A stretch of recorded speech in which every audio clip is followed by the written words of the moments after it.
subscribers. Today is the virtual. We're gonna have a virtual party, Jay. We gotta have a good time on this party, man. Hey, get up in the microphone. We gotta have a good time in this party, man. Yeah, man. We hit 100,000 views. Thanks to all of y'all. Man, can we get some of them claps and some music? Get some claps. Turn it up right there. Clap. Hey, let's get it. Let's get it. Hey. I don't have no music program unless I put this. Oh no, man. Yeah, we can't do that. Turn We can't do that. So we it can't off. do that. So it is what it is.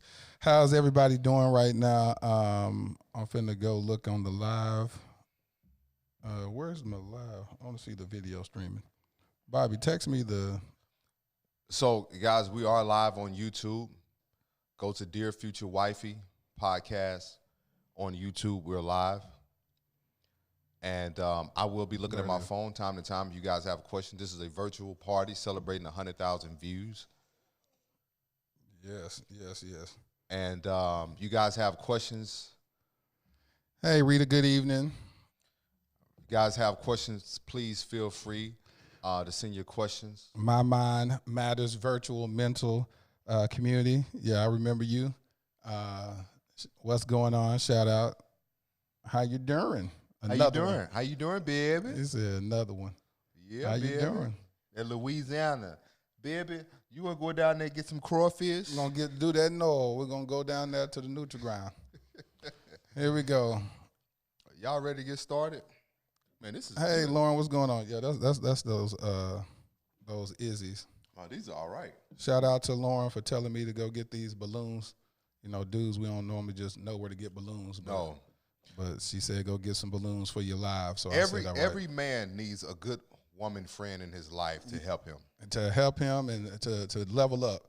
So I said, Lauren, what can I get for my live? She said, go get some balloons. I said, some balloons. She said, if you get them like some black ones, they ain't gonna look too feminine. So get some. But black ones. I like the black and gold. It looks Yeah, good. that was dope. That was dope. So I shout like out the to black and Lauren. gold.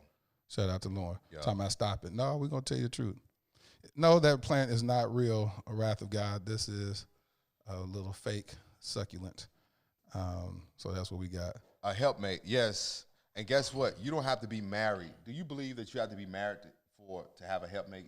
No, I think that people in your life can help you along the way. So here's my thoughts on that. I think there is a helpmate and a helpmeet. That's some old Baptist. We're gonna give me a help meet. What's a help meet? So think about this. Oh, here go Jay with his stories.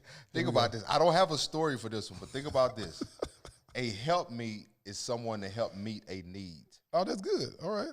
All right? Yeah. That's a helpmeet. So is a jump off? Helpmate. Is a jump off a help meet? It could be. It could be. You have a need that needs to be met. It could be. But a helpmate, think about what a classmate is. A helpmate is someone that you are familiar with, but you guys are not in a relationship. Okay. All right. So I don't know. That's what I think the difference between a helpmate and a helpmeet. So the book of Jay says helpmate and helpmeet. Yeah. He just broke that down. Yes. Victoria McCoy says she's going to speak it into existence that she's going to be on the Dear Future Wifey podcast. All right. Speaking into existence. Go ahead, Victoria. Just shoot me an email on the contact form on the YouTube channel. Let me know what your platform is. What can you offer our listeners that's unique? That's what I look for. What can you offer the listeners? Yeah. Kia Bath and Body says she loved Jay's stories. Jay be having some funny stories. Oh, dude, my stories are hilarious. I hope I get to tell this one story, dude. Okay. Orlean, no, a jump off can't be a help meet. That's what he said. He says as long as it's meeting the need. So, you know, you got to determine what need is being met. Yeah, so, yeah. So that's just what that is. So listen, I think we should talk about some world stuff, world issues. World issues like what? Like I think we should talk about some world issues, and then hold on. I'm gonna play it right there. I don't like how that happened. Putting that by your mouth. Yeah, I don't like how that happened. Yeah, it's kind of anti. Yeah. Okay. We not gonna say I like that. Put it by your mouth. Yeah, that especially. Hold on, bro. Put the microphone. Don't put nothing by my mouth, man. How do you feel about women and men having friends of the opposite sex while in a relationship?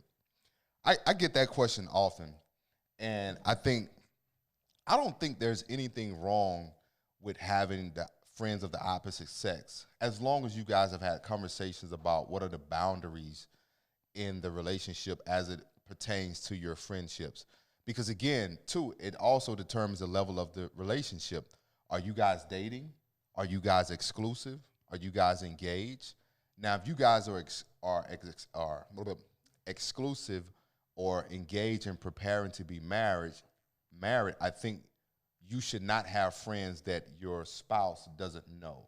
Oh yeah, of course. Yeah, That's just what I think. Oh, that's 100%. Yeah. Shout out to I'm probably messing your name up. See if we can pronounce that. Warumi Mukadia. I apologize. She said it's 3:00 in the morning in Nairobi.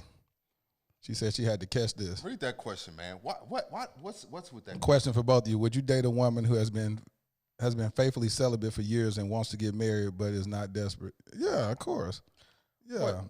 Why wouldn't I? Why wouldn't I? Yeah, that's okay. Sarah, ain't nothing wrong with that. I don't get those type of questions because I don't know. Do women feel like that there's a difference in a woman who's waiting and a woman who's not waiting? Well, I think they do think that. As long as you have not slept together. She said, I feel it's perfectly fine. I read the Bible cover to cover. I swear you guys have modified your Bibles. She said, The Wrath of God. With the name, The Wrath of God 2020. Oh, that's deep. I see a lot of your comments. Though? You saying what's the modification? I want you to, a significant other not practicing celibacy, run. She's saying that if you have a significant other and you're not practicing celibacy, then that person needs to run.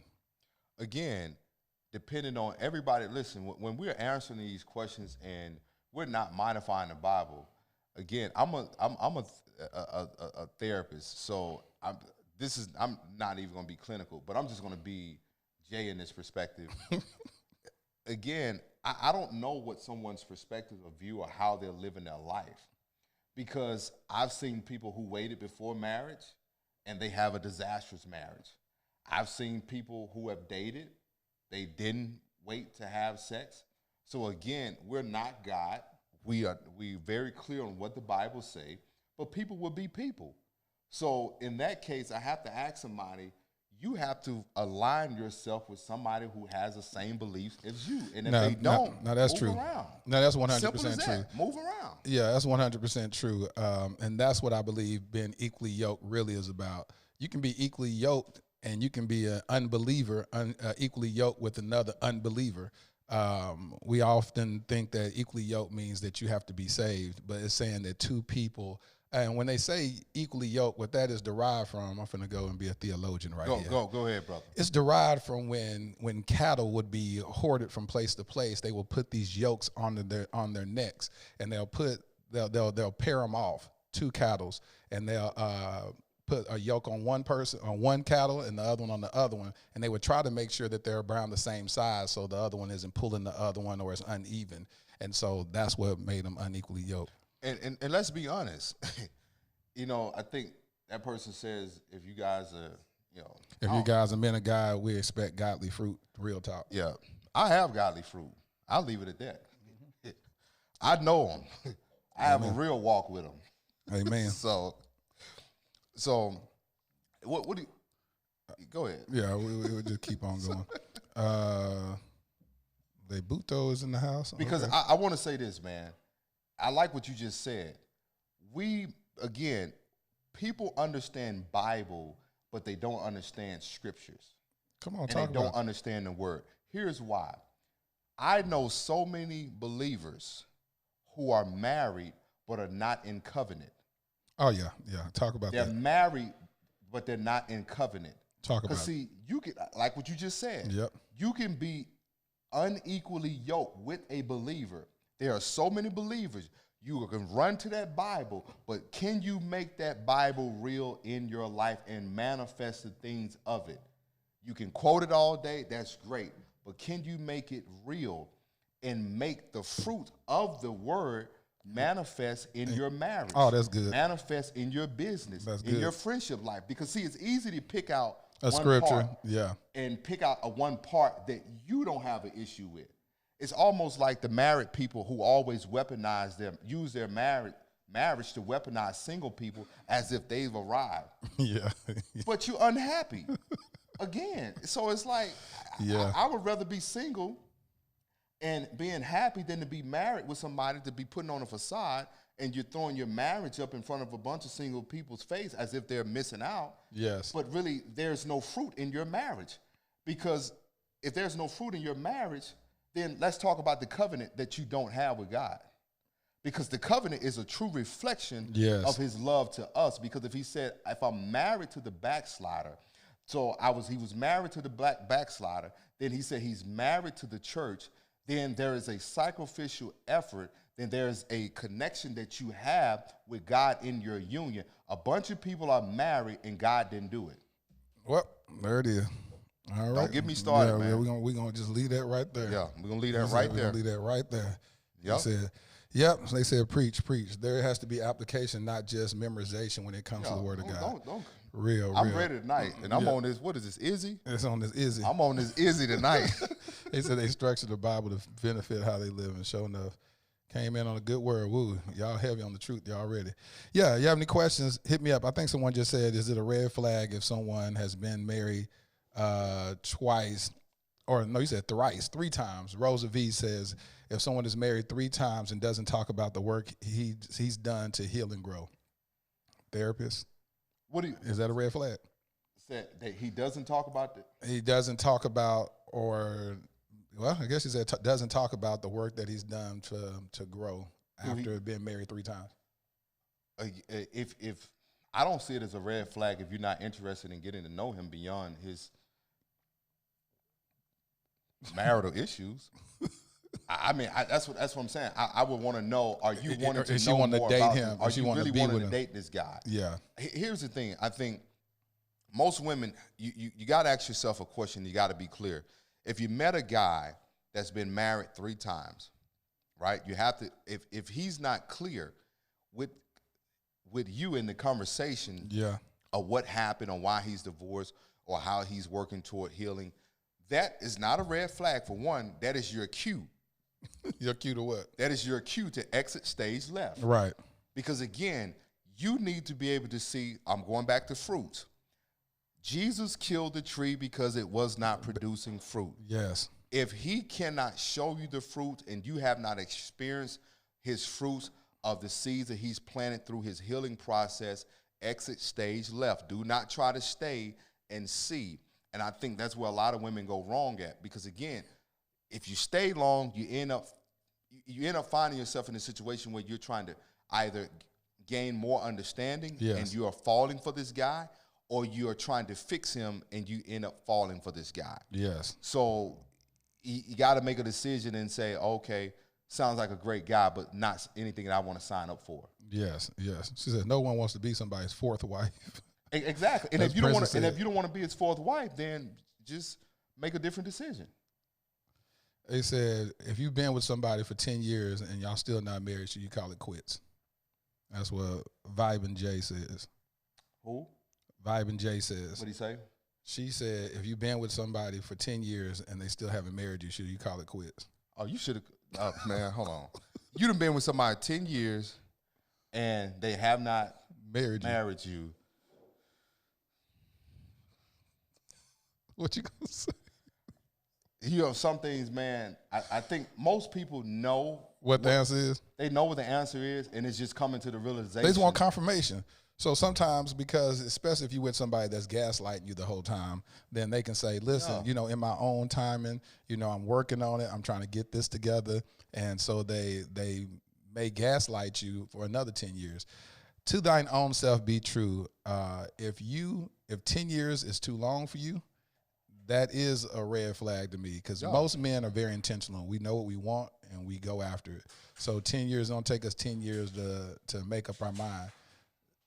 The only reason that would be the case is if, you know, you're dating somebody that's 18 years old and you waiting for him to get to an age where, you know, he's mature enough to get married. But as a grown man, you're just wasting away.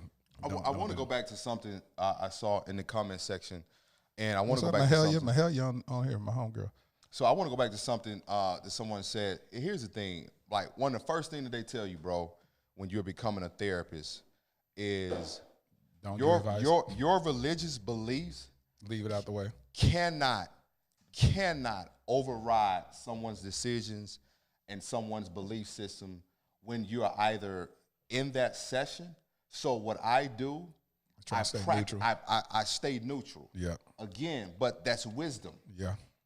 Again, that's wisdom. Because you don't know who you're talking to. You may talk to somebody that's a non-believer, or somebody that's agnostic or whatever, an atheist, and you trying to tell them what God said, and they looking at you like, who? Again, what the word said, like, I know what it says.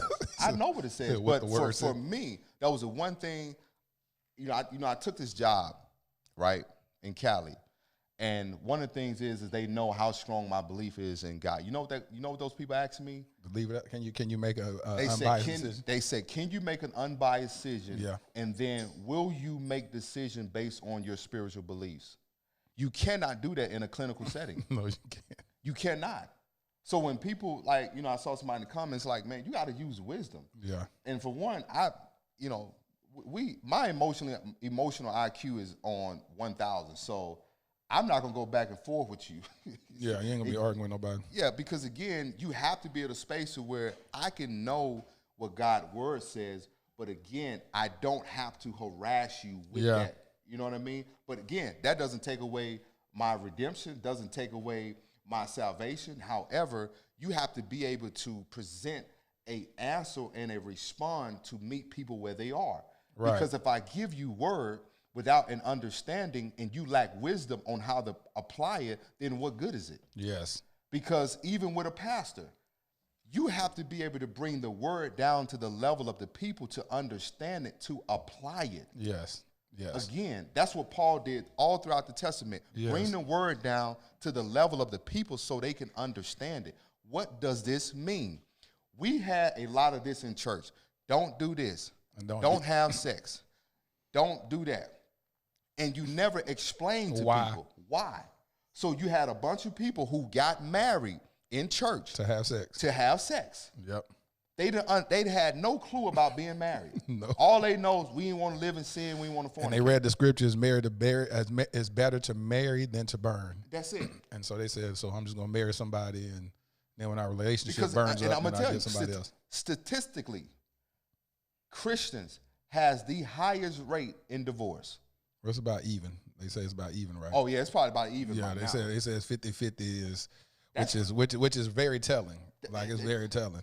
What do you think about that, bro? Well, when I got divorced, I thought the same thing. I was like, wow, as a Christian man, it ain't no different than people that are unbelievers. But that's because, like you said, it is the issue of not being taught properly what marriage is and what marriage requires. And so I'm with you 100% when you talk about how we just don't know. We get married, and so this whole podcast is about that. It's about me unlearning some things that we were taught that may not be even biblically sound. It's things that I want to, as I go on this journey, because I got married. It was a Christian marriage, but then we got a divorce.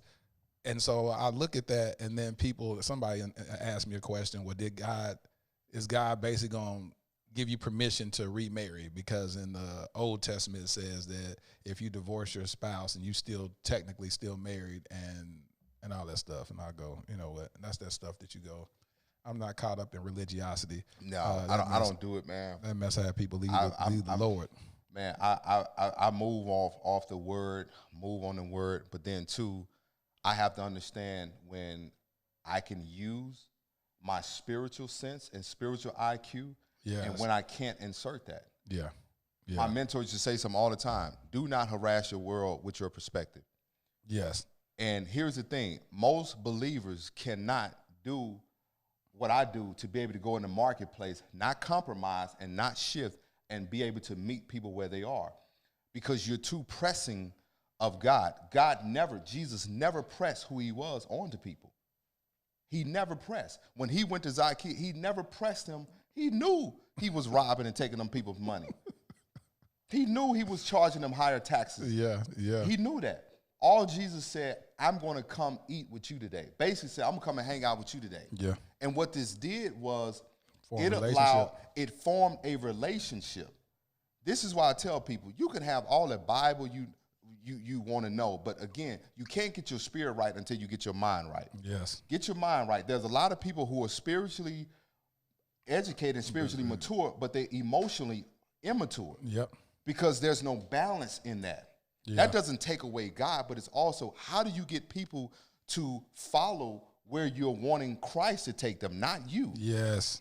So many people have made church and God about them. Yes. God do the saving. That's not my job. Yes. My job is to be the best Bible I can be by living it. The Bible says that we plant the seed, Apollos waters it, and God gives the increase. And so we oftentimes try to be the increase in people's lives and just plant that seed. Just plant the seed. Plant the seed. Just plant the seed. You're man. a planter. Plant the seed. Yeah, plant the seed. Yeah. I was having this conversation. A kid was talking to me. He says, man, how is it that you have so many different clients in your practices from different nationalities? I said, here is the thing, man. I said, for one, I'm culturally diverse because that's one thing that they ask us to be in a clinical setting. Like, you have to know how Asians live. You have to know how white people live. You have to know how black people live. You have to know how Hispanics live. I've worked with Native Americans, and everybody possesses their own belief system and their own spiritual belief system and realm. Now, I don't have to agree with that. Yes. And that's not my job. But if you come to me saying, sir, I am depressed, I lost my job, I'm thinking about shooting my wife and myself, I have to be able to unpack that and conceptualize that with not saying that, that's not of God. Man, get out of here. Did you pray about it? I want you to go fast. I need you to go fast and pray. Get out of here, ask God to break the bondage from you. They'll be looking at you like, who? God, who? And that's what I'm saying. We got to be very, very relevant. And God, with all his infinite wisdom, can give us great instruction and wisdom to guide people, even to him without even knowing it. Facts. Everything, Tierra Monique, is just the negative examples of marriage always outshines the positive examples of marriage.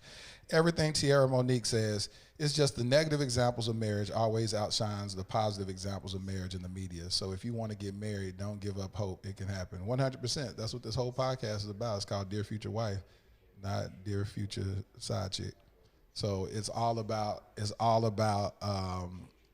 staying encouraged and motivated. Bobby, you got those lines on it. Yep, that's what I'm trying to. Yep. It's popping up on one of them cameras. You hear me? Yep. So yeah, let's see. Any other questions? Man, true. Jay, I believe. You said, I believe the devil attacked the anointing on your mother in her first marriage, saw the anointing on you, and now he has hooked you. Oh, what are we talking about? That's Uthando Jones. I don't know what we're talking about. Those are conversations we have with other believers, not with unbelievers. All right, exactly, Jay. Meet them where they are and let the Holy Spirit do the rest. We're not the Holy Ghost police. And some people might know the Bible or not, but you can't drop the word. I don't know, they just deleted it. Just happened. Like I said, delete Jones. He's being rude. Yeah, we just gonna ignore old. Yeah, just ignore him. Thank Somebody you, said, Clint. "Where's this podcast?" This podcast, we're live on YouTube right now. Dear Future Wifey podcast. Yeah, go check it out. We have 410 people on the live with us. Thank you, Cleaning Crew, for the super chat. Really appreciate you for supporting the channel with the $20 donation. Really, really appreciate that. Alexia Bartholomew said, Jesus, take the wheel. Oh, listen, I got a question. Is it controlling to ask your partner not to comment under other women's pictures? And if he agrees not to but continue to do so, should the relationship end? You said if he's commenting? Yeah, she said, is it controlling to ask your partner not to comment? No, I mean, it depends on what you tell them to comment. I mean, what type of comments? They're saying, like, you got to be specific. What are those comments? Is it been inappropriate, like, girl, you fine? Or girl, you look nice? Or what? Like, I'm not, that type of stuff concerns me, like, especially because you can go to the step of don't even like a girl's picture or or don't like it if she's in a swimsuit, or don't like it. Like, what is the rules? I believe that whatever it is, and based upon your insecurities or the boundaries that you place in your relationship, that you create those, whatever that is. I'm just not insecure like that, so I'm not checking for my Yeah, mate I liking think pictures. And I think the question is it controlling? I don't. Not controlling Again, an ass. I would say this, rather than seeing it as controlling, it brings about a concern to you. Rather, let's choose that word, right? It's concerning to you that you have asked your partner not to comment under other women's photos, and if you have shared how that make you feel, and even if that's and I would go as far as to say, I wouldn't say that a woman or a man is insecure if they ask their partner not to comment on the photos. Yeah. And I would go as far as to say, out of respect for the relationship and out of respect for yourself, because let's just be honest, right? You can comment on the individual's photos and it can be taken out of context. Yes, for them. And it can send certain messages. Like you flirting. Like you're flirting. And so I don't think there's anything wrong with it. Now, if this behavior continues, then maybe you should look and consider ending the relationship, because I'm a person about behavior, right? Yeah. Is this behavior repetitive? And the fact that you have told your partner about this, you have asked them, and if you have asked them on more than 2 or 3 occasions, yeah, you have to reconsider, being in a relationship, because now they're not honoring your wishes. Yeah, and then 2, they're not honoring a boundary that you have, because I think what's important that most people don't do in relationship, you have to have a boundary set for yourself, and then you have to have boundaries set for your relationship, meaning that in our relationship, this is how we communicate, this is how we do, 100%. This is how we move. Let's not comment on the other people's pictures and stuff. It's okay to like, but let's not, let's have some respect, because let's just be honest. You hear, well, treat people how you want to be treated, but you have to act and behave in a way that you want how you want the relationship to be a reflection of you. So, because the relationship is always going to be a reflection of your behavior. Yes. So 100%. I'm Pop. Thank you for the super chat. Sharice Reed, thank you for the super chat. Really appreciate you supporting the channel. Armani, you over there managing everything? Look at him. You gonna put somebody on timeout? You put somebody on timeout. So somebody said, first off, a man is going to do whatever he wants if he has you at the center of his mind and heart. Then you wouldn't have to ask him to not comment under other photos. Yeah, I think that's true too. Yeah. Somebody said, is it a requirement for a woman you're dating to be making the same or close the same as you? Would you date an educator, a regular school teacher? Yeah, I don't have a problem with all that. When it matters of money, I don't care about that. Yeah, I don't. Again, I think the world has really tainted our vision. Yeah. And tainted our perspective as it pertains to careers and job titles. And it makes some women feel, or even some men feel, that if I'm not an entrepreneur, if I'm not a professional athlete, if I'm not working in ministry, if I'm a teacher, or if I'm someone who working an hourly wage, here's my thing. None of that bothers me as long as you have vision. Yeah. As long as you have vision for where you are and you see where you are is not your end, I'm okay with it. But I do think it's important to have vision, and that's in whatever position that you have or whatever job title you have. I think it's important to have vision, because now when I make a decision to date you, I'm making a decision based on where I see us to be. Yeah, that's 100%. I want to take a moment and give my son a shout out. Armani, come over here. Armani. Yeah, he's always on the second camera shooting. He's 17 years old. A lot of y'all have seen that documentary that. You just got nominated for an Emmy. Stop trying. Come in the center. Let come these right people here. know, man. Oh yeah. So go to the wide shot, Bobby. Yeah. So you can squat down. Yeah, right there. Just squat down. So this is my boy Armani, 17 years old. I adopted him in November. He was in foster care for 5.5 years. God is using him amazingly, just in everything. There you go, right there. Actually, you could have stayed standing up. I didn't know that shot was that wide. Cool.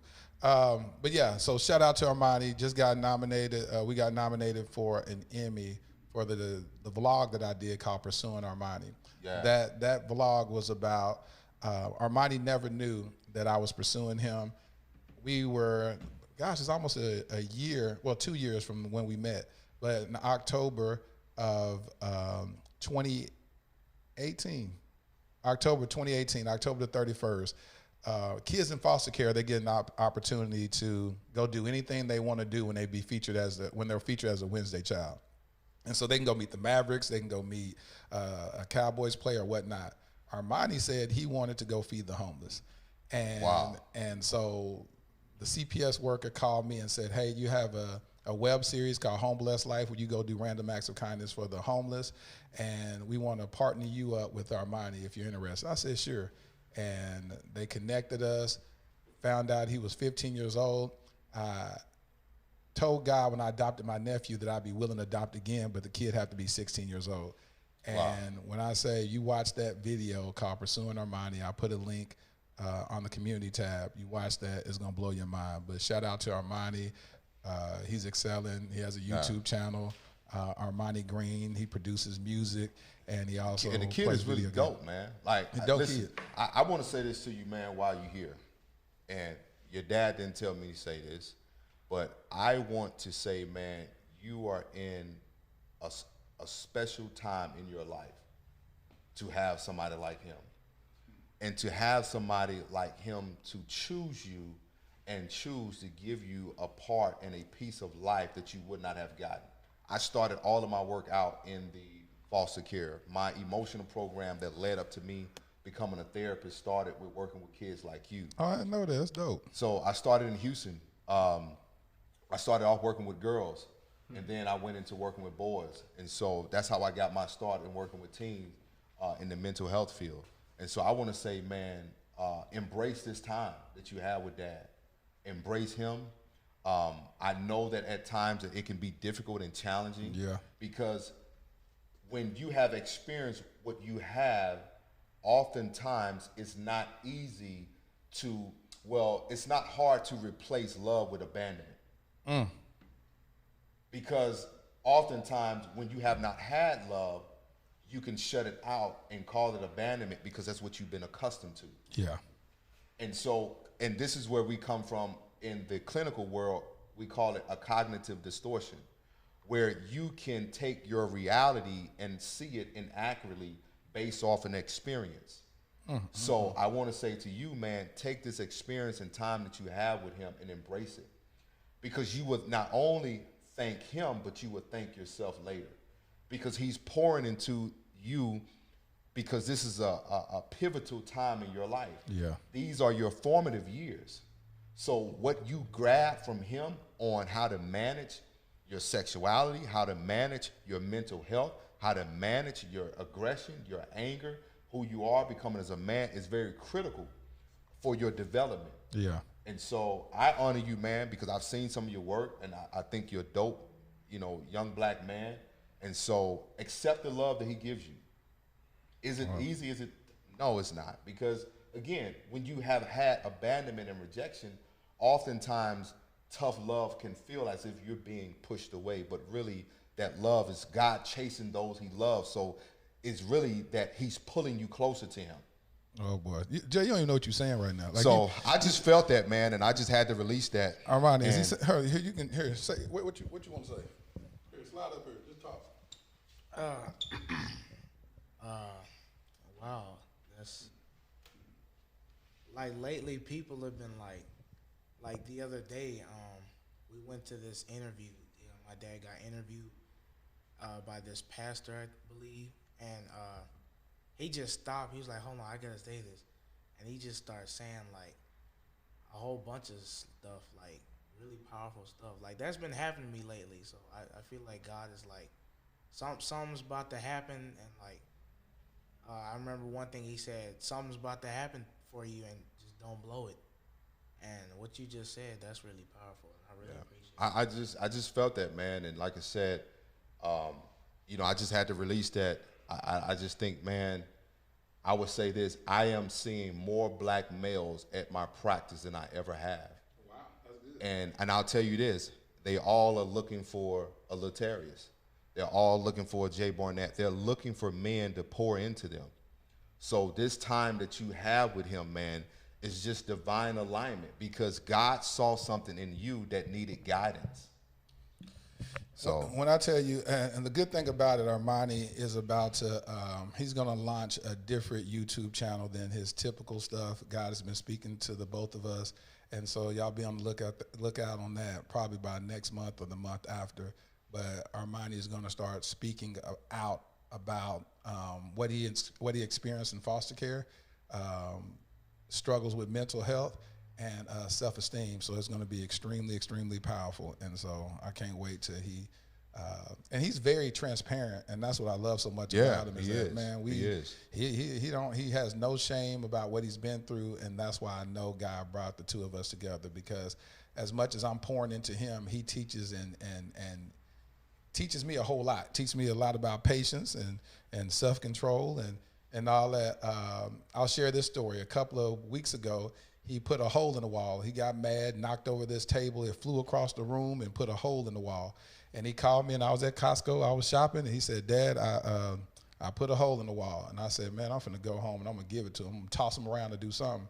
And God said, "Latarius, that hole isn't worth his soul." And so when I got home, I sat there. I said, "Armani, come sit next to me." He was like, "I know you mad." I said, "No." I said, "God told me that hole isn't worth your soul." I said, "That hole can be patched up, but how I respond to you in this moment right now will shape whether or not you can be vulnerable with me, because you called me and told me that you put the hole in the wall. If I come and hit you," and Armani has a habit of beating himself up greater than I could ever beat him up. And so I said, "You know what? Let's just sit down and talk." And we sat down and we talked, and he's just like, I'm just thinking about all the stuff that I've been through, and his family has been making him feel guilty about living in a better situation and feel like that he's abandoned them.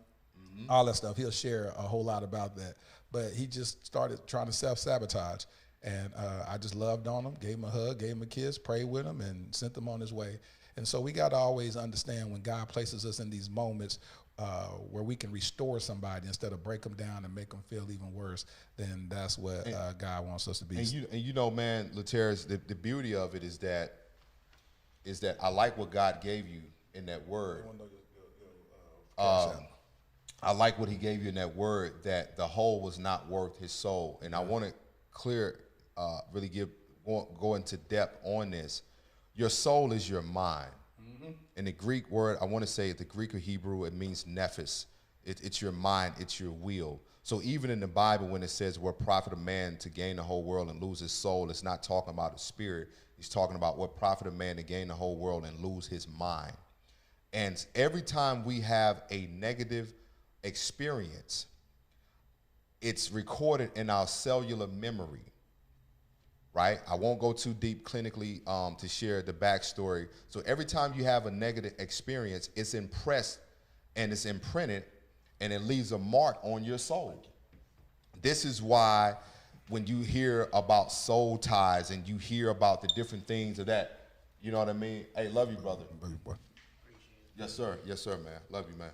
When you hear those things, man, it really the mind holds everything. Yes. So every time, and this is why therapy is so powerful, and this is why I tell people, even in having a deliverance service, you can get delivered spiritually, but in order to break that thing, you got to free your mind. Yes. You got to free your mind. So what you did was, I want to show you something, Latarius. Here's what you did.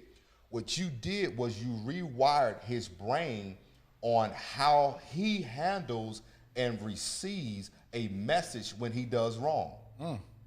Because here's what happened.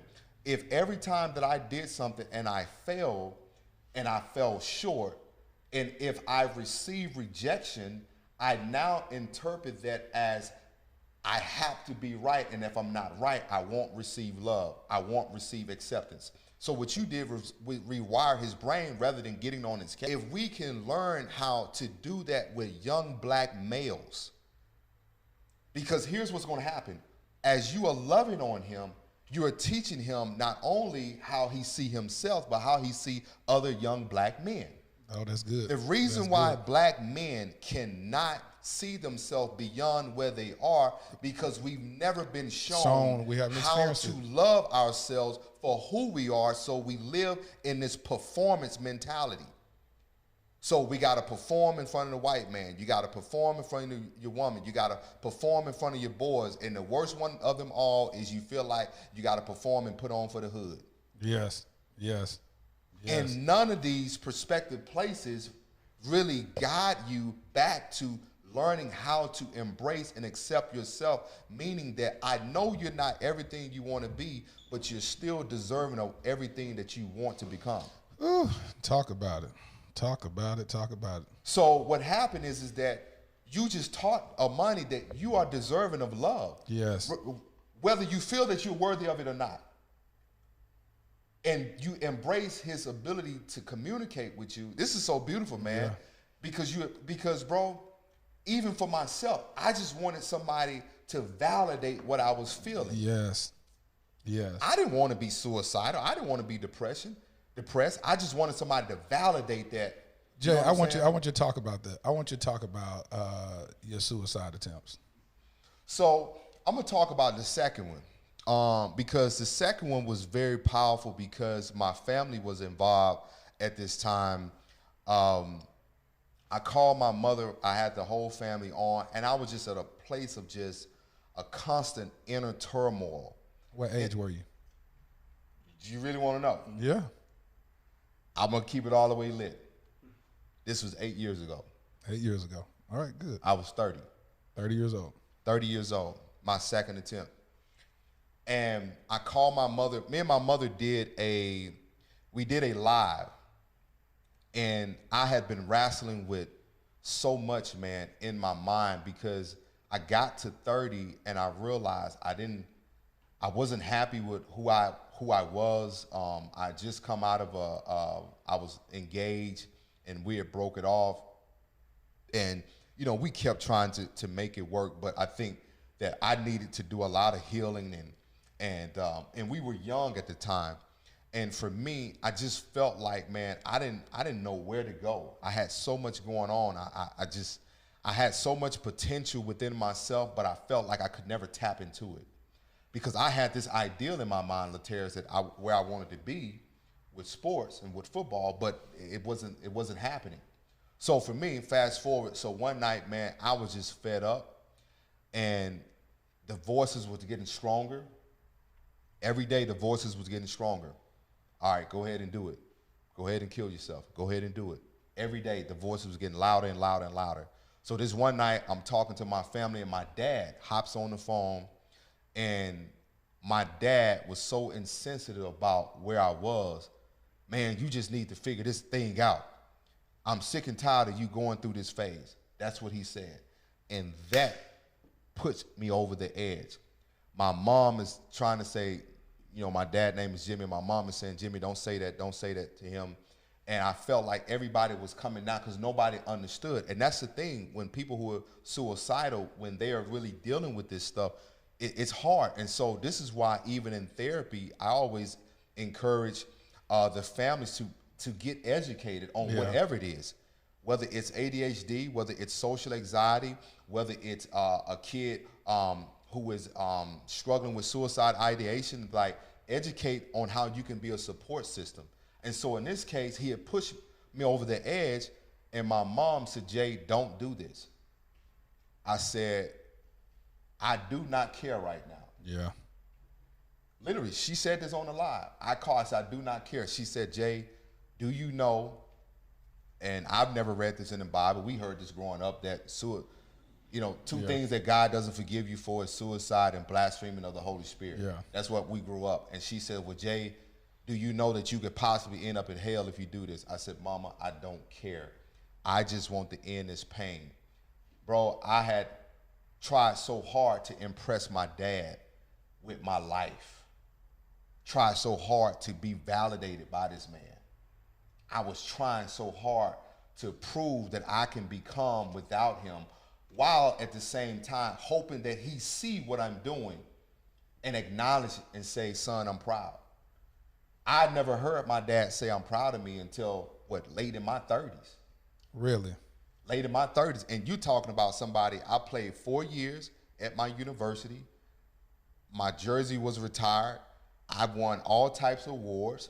I had, the career I had in arena ball was, every time I got a jersey from playing in arena league, I gave it to my dad.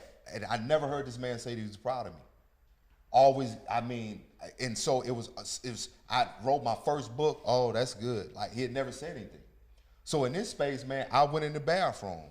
I had Tylenol, I had Advil, I had hydrocodone, and I mixed all that together and took all those pills. So, and I'm going to talk about this. I've never talked about this in a public setting. I wake up and it's pit dark, and I have a spiritual encounter with God.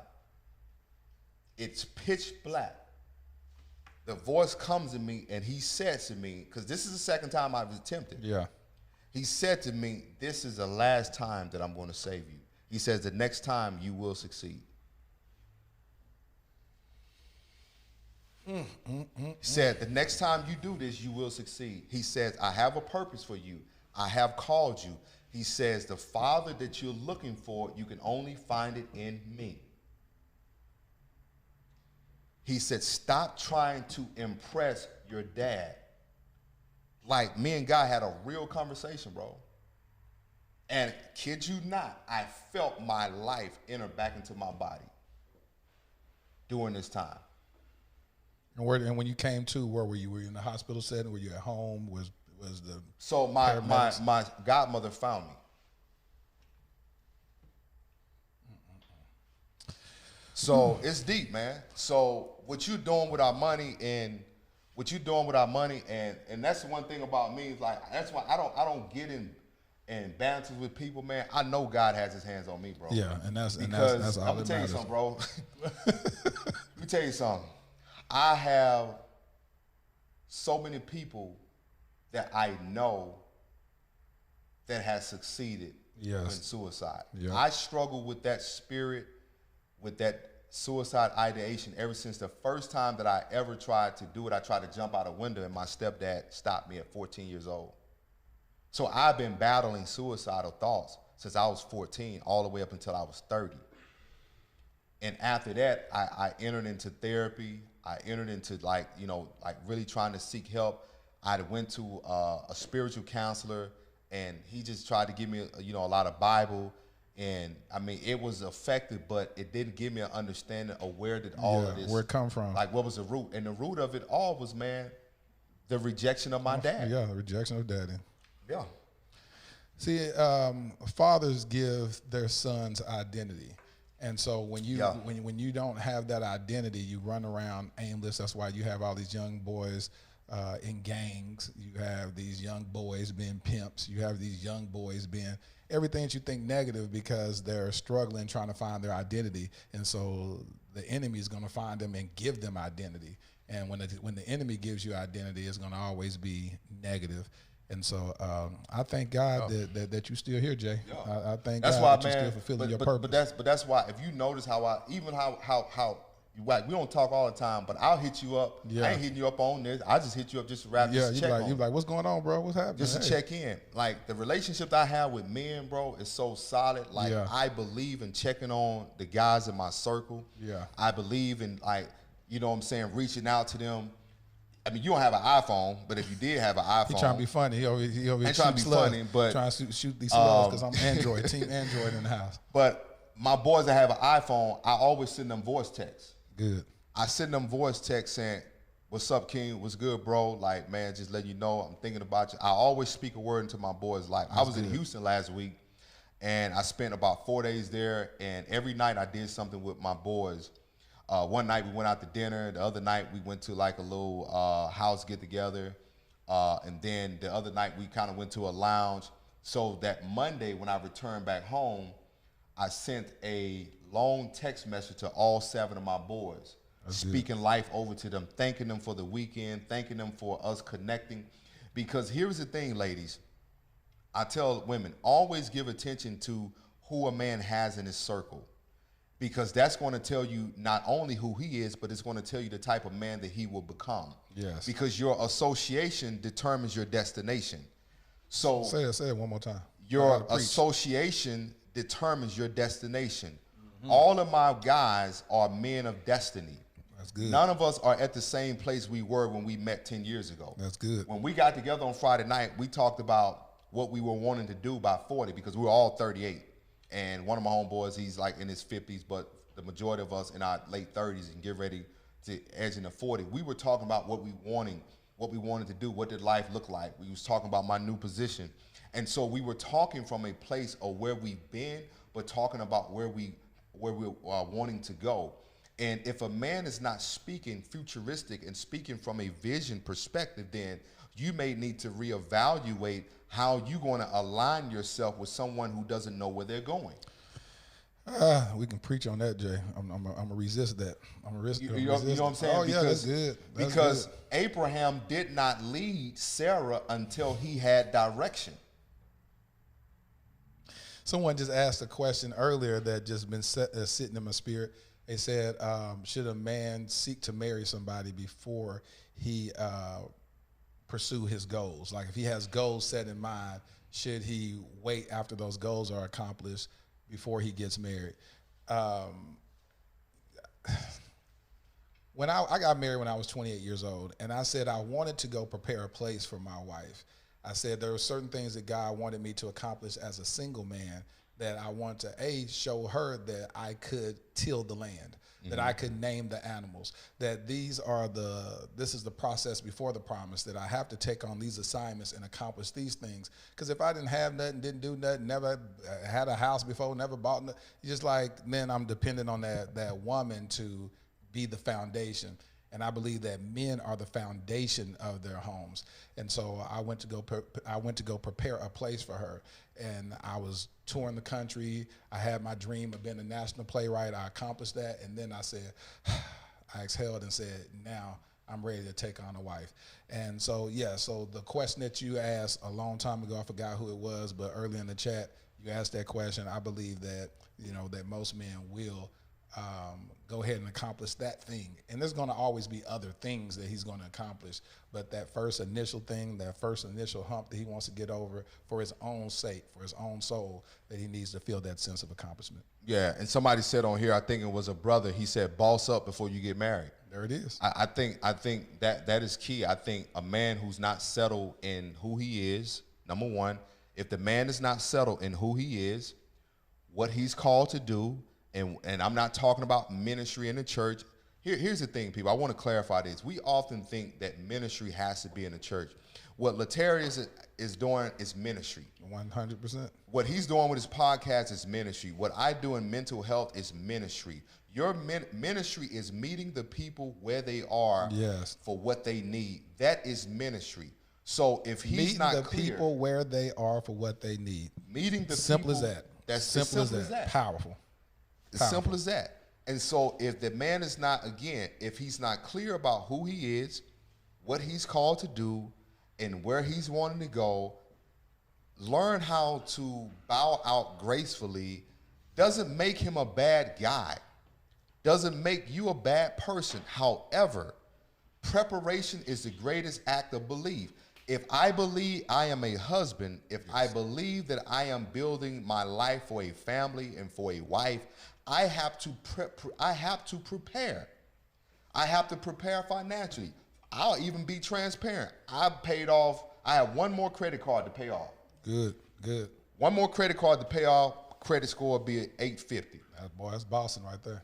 So even for myself, now I am preparing that I want to be able to have a smooth transition in buying a house or acquiring property. Yes. I want to have a low interest rate. I do not. Now I'm gonna carry some student loans because that's they're gonna get slow paid. Look, them student loans gonna be slow paid.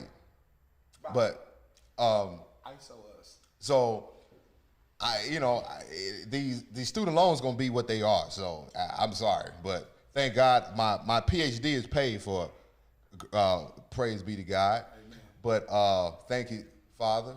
My PhD, I'm gonna say that again. My PhD is paid for. I'm gonna tell you, God is so good because when I took this new position out in LA, I had to put my PhD off from starting. My department head said, even if you put it off for another year, you have already been accepted and we still gonna pay for it. We still gonna pay for it. That's good. That's good. But again, ladies, make sure, again, the man doesn't have to be at this level of, because sometimes some people, because I'm not generalizing, some women are focused on a number amount. Well, he needs to make 6 figures. Listen, you don't have to make 6 figures. You just need to understand where you wanting to go with bringing someone into your life, because maybe $75,000 gets him there. Yes.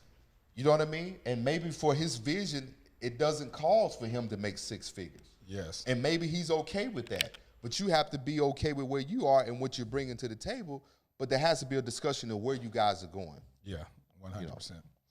100%. So, any other questions, comments, concerns? Let's answer some questions. Somebody look at God. They said you preaching on here. Yeah, somebody said they need to charge them student loans to the game.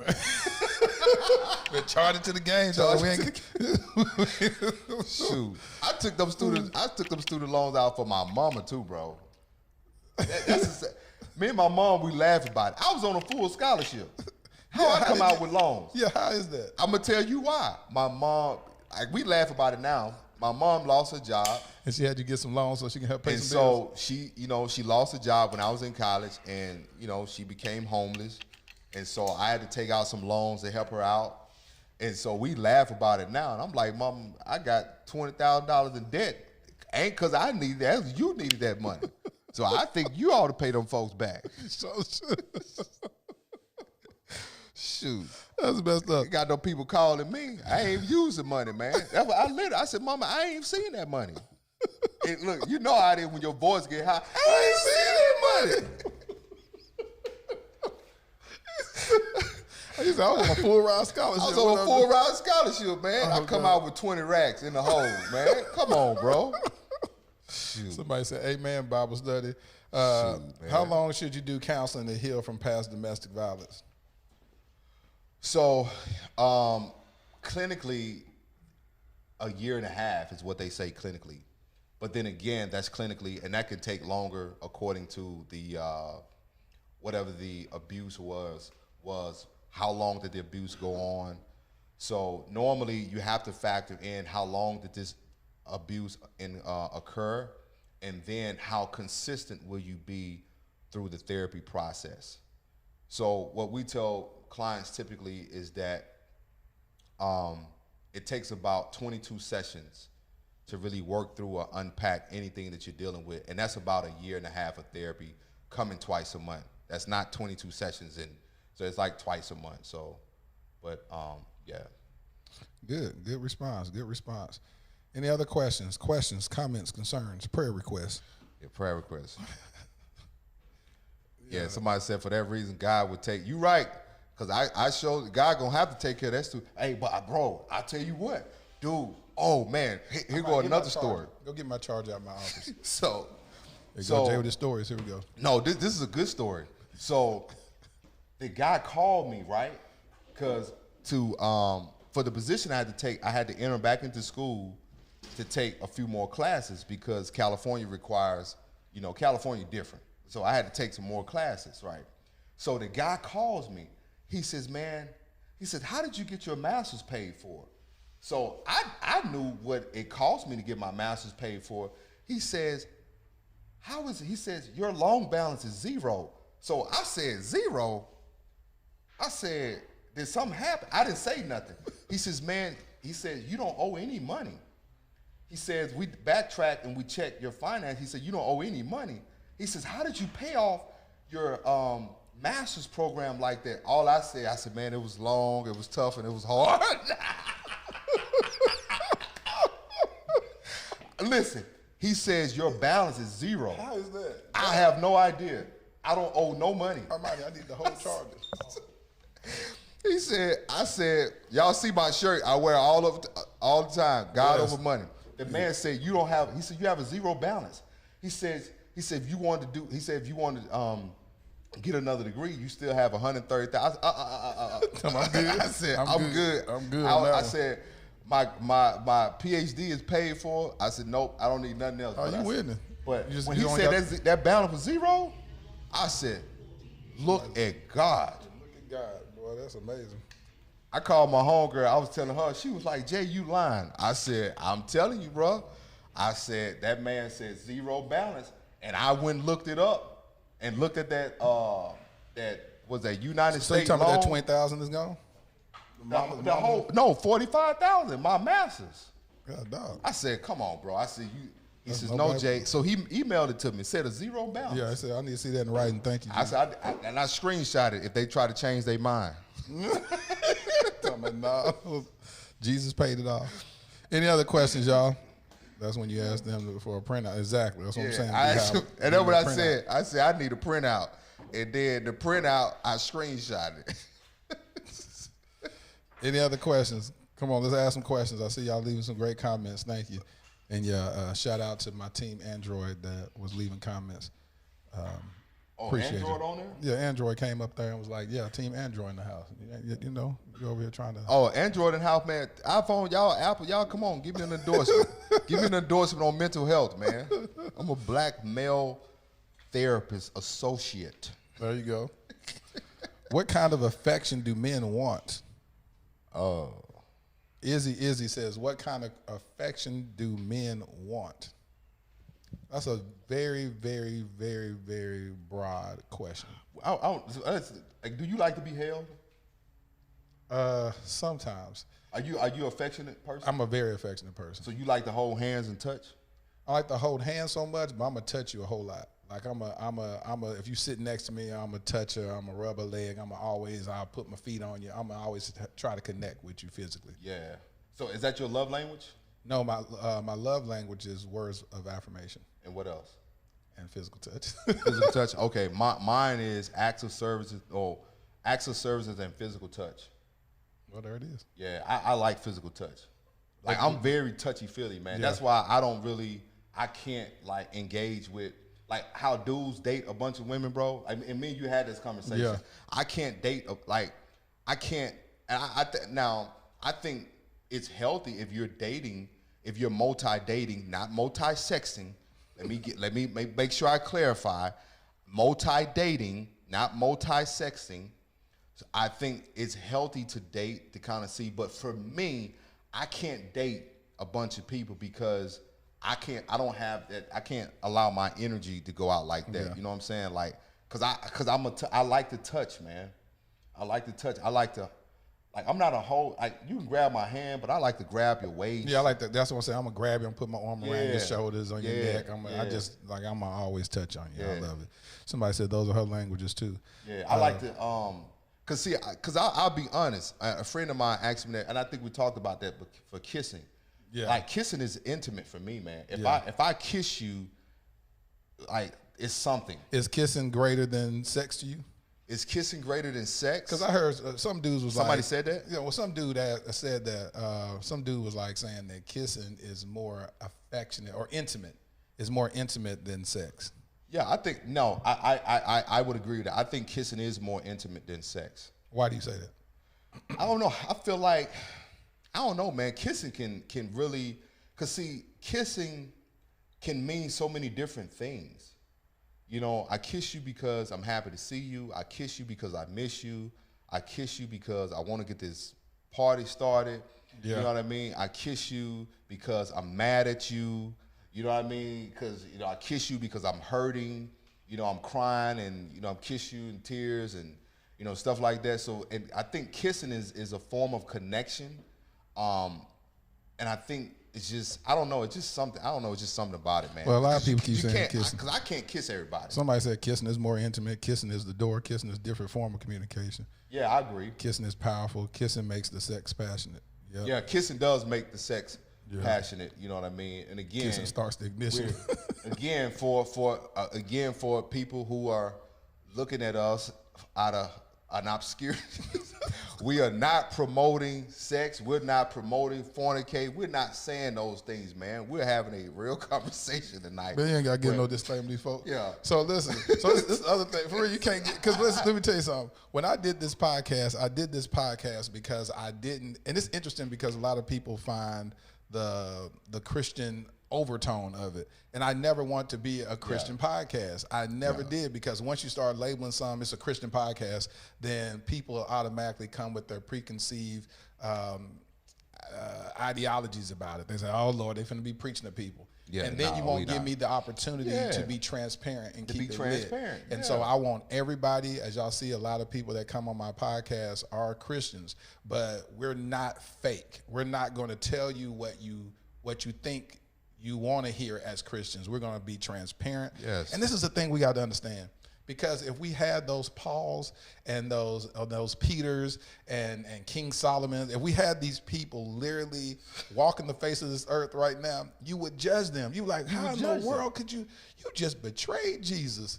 Peter, you just denied Jesus 3 times. You know, you would judge them. You would never give them an opportunity to keep it lit. But those people were some of the greatest men of God that ever walked the face of this earth. But they were real. They were transparent. They kept it lit. And that's what this is about. Yeah, and this is why I rock with you, bro, because, you know, from the first phone conversation we had, I was like, yeah, bro, I can rock with you, man. Like, we talked for like an hour, and you was like, yo, we got to make this happen, not knowing that we would be 100,000 views later. No, and that's what I mean by God. And my homegirl Jen hit me up. Yeah. She called me out the blue and said, hey, listen, I was watching TV, and then God just told me, you need to go talk to Jay. She told me, I said, who is Jay? He told me, he's an amazing guy. I'm going to reach out to him on Instagram. You ought to reach out to him too. But I don't know what y'all supposed to do together, but y'all supposed to do something. Yeah. And I said, you mean like a guest on a podcast? She said, I don't know, whatever. I don't know what it is. I'm just relaying the message. God told me to tell you to talk to him. And we got on the phone, and it was just... Yeah, because she hit me up in the DM. She says, hey, do you know Latarius Whitfield? I said, the name ring a bell, sounds familiar. But so she sent me your page. And I said, no, I don't know the brother. I said, okay, look like he's doing some dope stuff. And then I recognized somebody on your podcast. And your voice, when I was listening, I said, yo, that dude got a dope voice, man. I ain't gonna lie. You know what I'm saying? Latarius has a dope radio voice. That's why I get paid for voiceovers. You know what I'm saying? Yeah, and that's good money too. Yeah, you know, for people out there, voiceover money is good money. Yeah. So yeah, man, and I've been grateful, man, just to share this platform with you, and that God allowed the segment that we did to reach 100,000 views, man. Put that wide shot on my mind. You know what I'm saying? I think that's just it's amazing, because when we sat down that day and we started recording like 2 or 3 times before we actually got into the conversation. Yeah. And so, it was. And I was just always, and we didn't know what it was going to be. No, we didn't know what it was going to be. We just like, hey, we want to talk about this, and we want to encourage brothers to heal, but we didn't know how deep it was going to get. No. And it just resonated. And thanks to y'all was sharing it like crazy. Yeah, y'all man. Sending it to y'all's brothers and cousins and uncles and boyfriends and ex-boyfriends and everything like that, and husbands. And we've been getting amazing testimonies from it. And I just thank Jay for actually just coming on the podcast and just keeping it lit. And one of the things that if you recall, I said, listen, I don't want the therapist Jay to show up. Yeah, he did. I want the man. Yeah, because when you can talk from a present standpoint of who you are and what you've been through, then that resonates with people. And that's exactly what happened. Yeah, you can never lose the years of experience and knowledge that he's acquired being in mental health as a therapist, but I want people to hear his heart. And I thank you so much for keeping it lit and allowing people just to. And you never shared that information, and that's what. Was so cool I'd never shared that information. But you know what, though? I'll tell you this. Here's what you did do. You provided an environment that was safe for me to share it. I was sharing that the other day. I said that to somebody the other day. Like, again, when men feel safe, we will talk. Yeah. Latarius, man, it wasn't like forceful. He was chill, because I had my clinical hat on, so I'm watching his body language. You ever judge me? You ever analyzing me? I didn't analyze you. I was just watching. I was just making a careful observation. Is what I would say.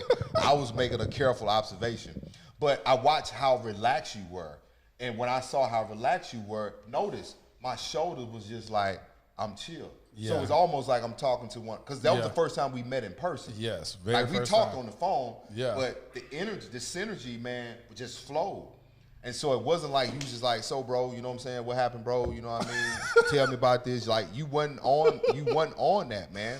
You was just really like, hey man, let's just have a conversation. You know, that's what Kevin said yesterday. Kevin called me. Y'all see his episode, Kevin Curry, and he talked about how that was called No Recipe for Love. And he said, Lateris, I've never shared. He has like 1.6 million followers on IG. He said, I never ever share my personal life like that. He said, and for your podcast, you create an environment for me to just open up and share. Yeah. He said, and that's exactly what I did. He said, and that's for your platform, and that was perfect, and I just left it there.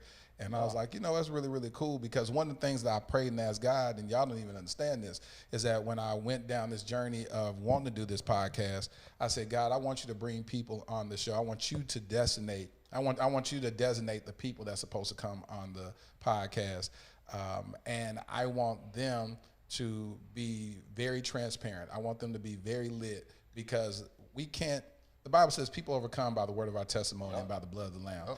If you're scared to share about anything that you've been through, then what good are you going to be? Yeah, what good is it? And I'll go in further. I'll tell you this. I posted this in my story.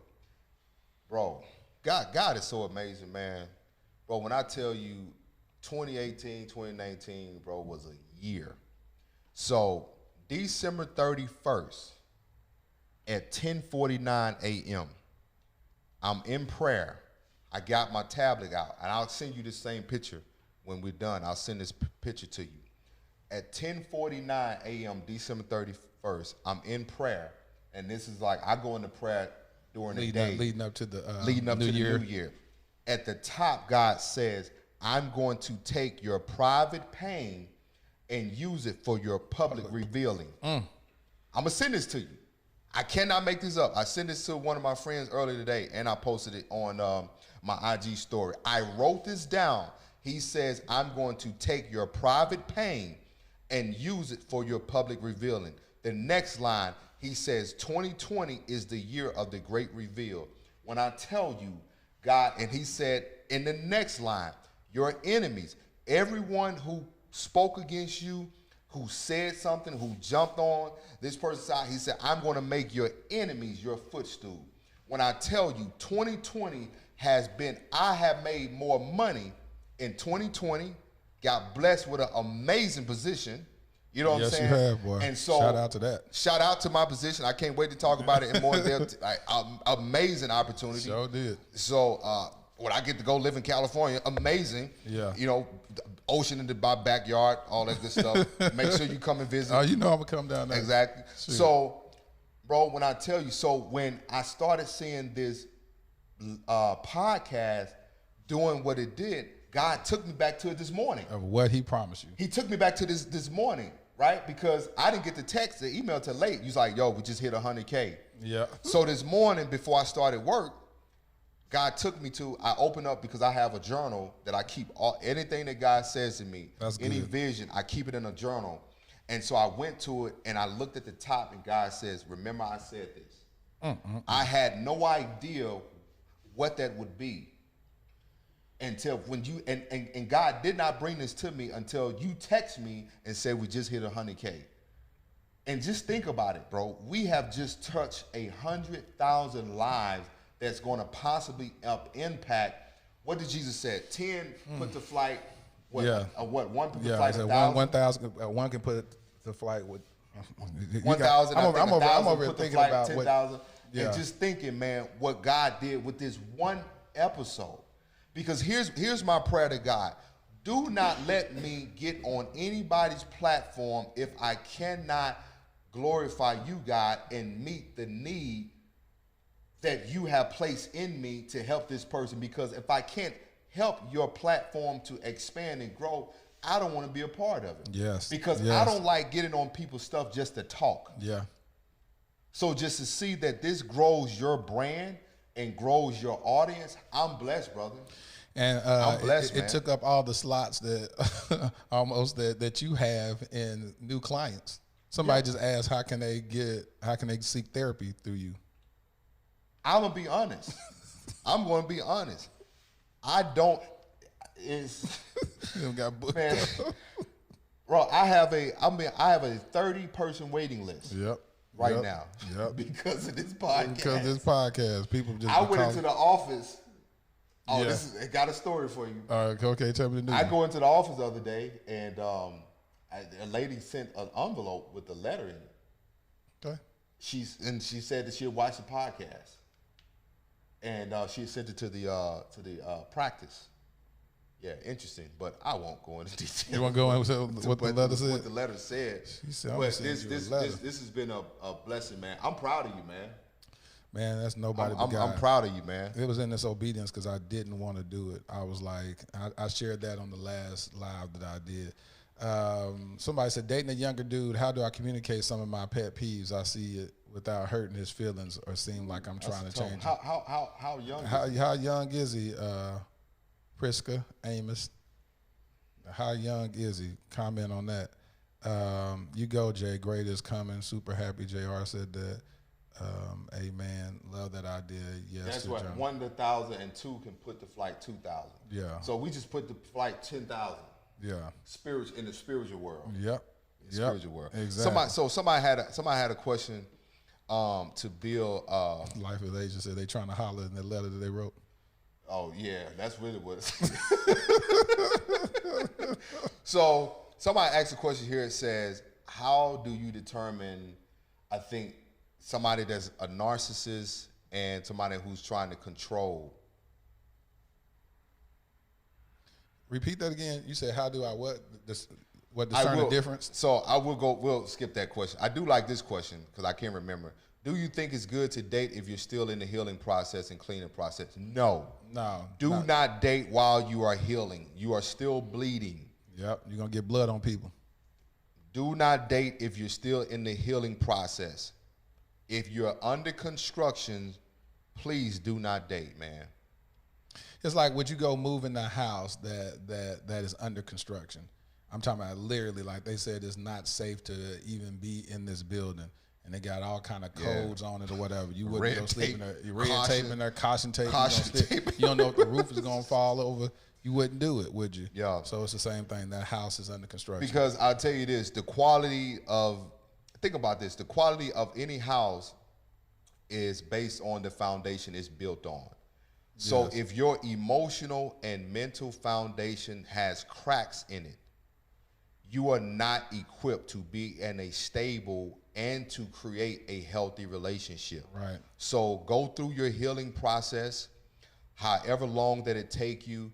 And what I tell people in the healing process, don't focus so much on when can I. So it's almost like somebody who gets hurt and get injured, and they're like, "Hey, coach, when can I?"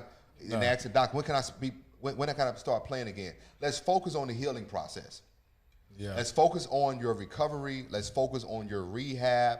And once we're on the other side of that, then we can look at and give attention to what does it look like for you to start dating again.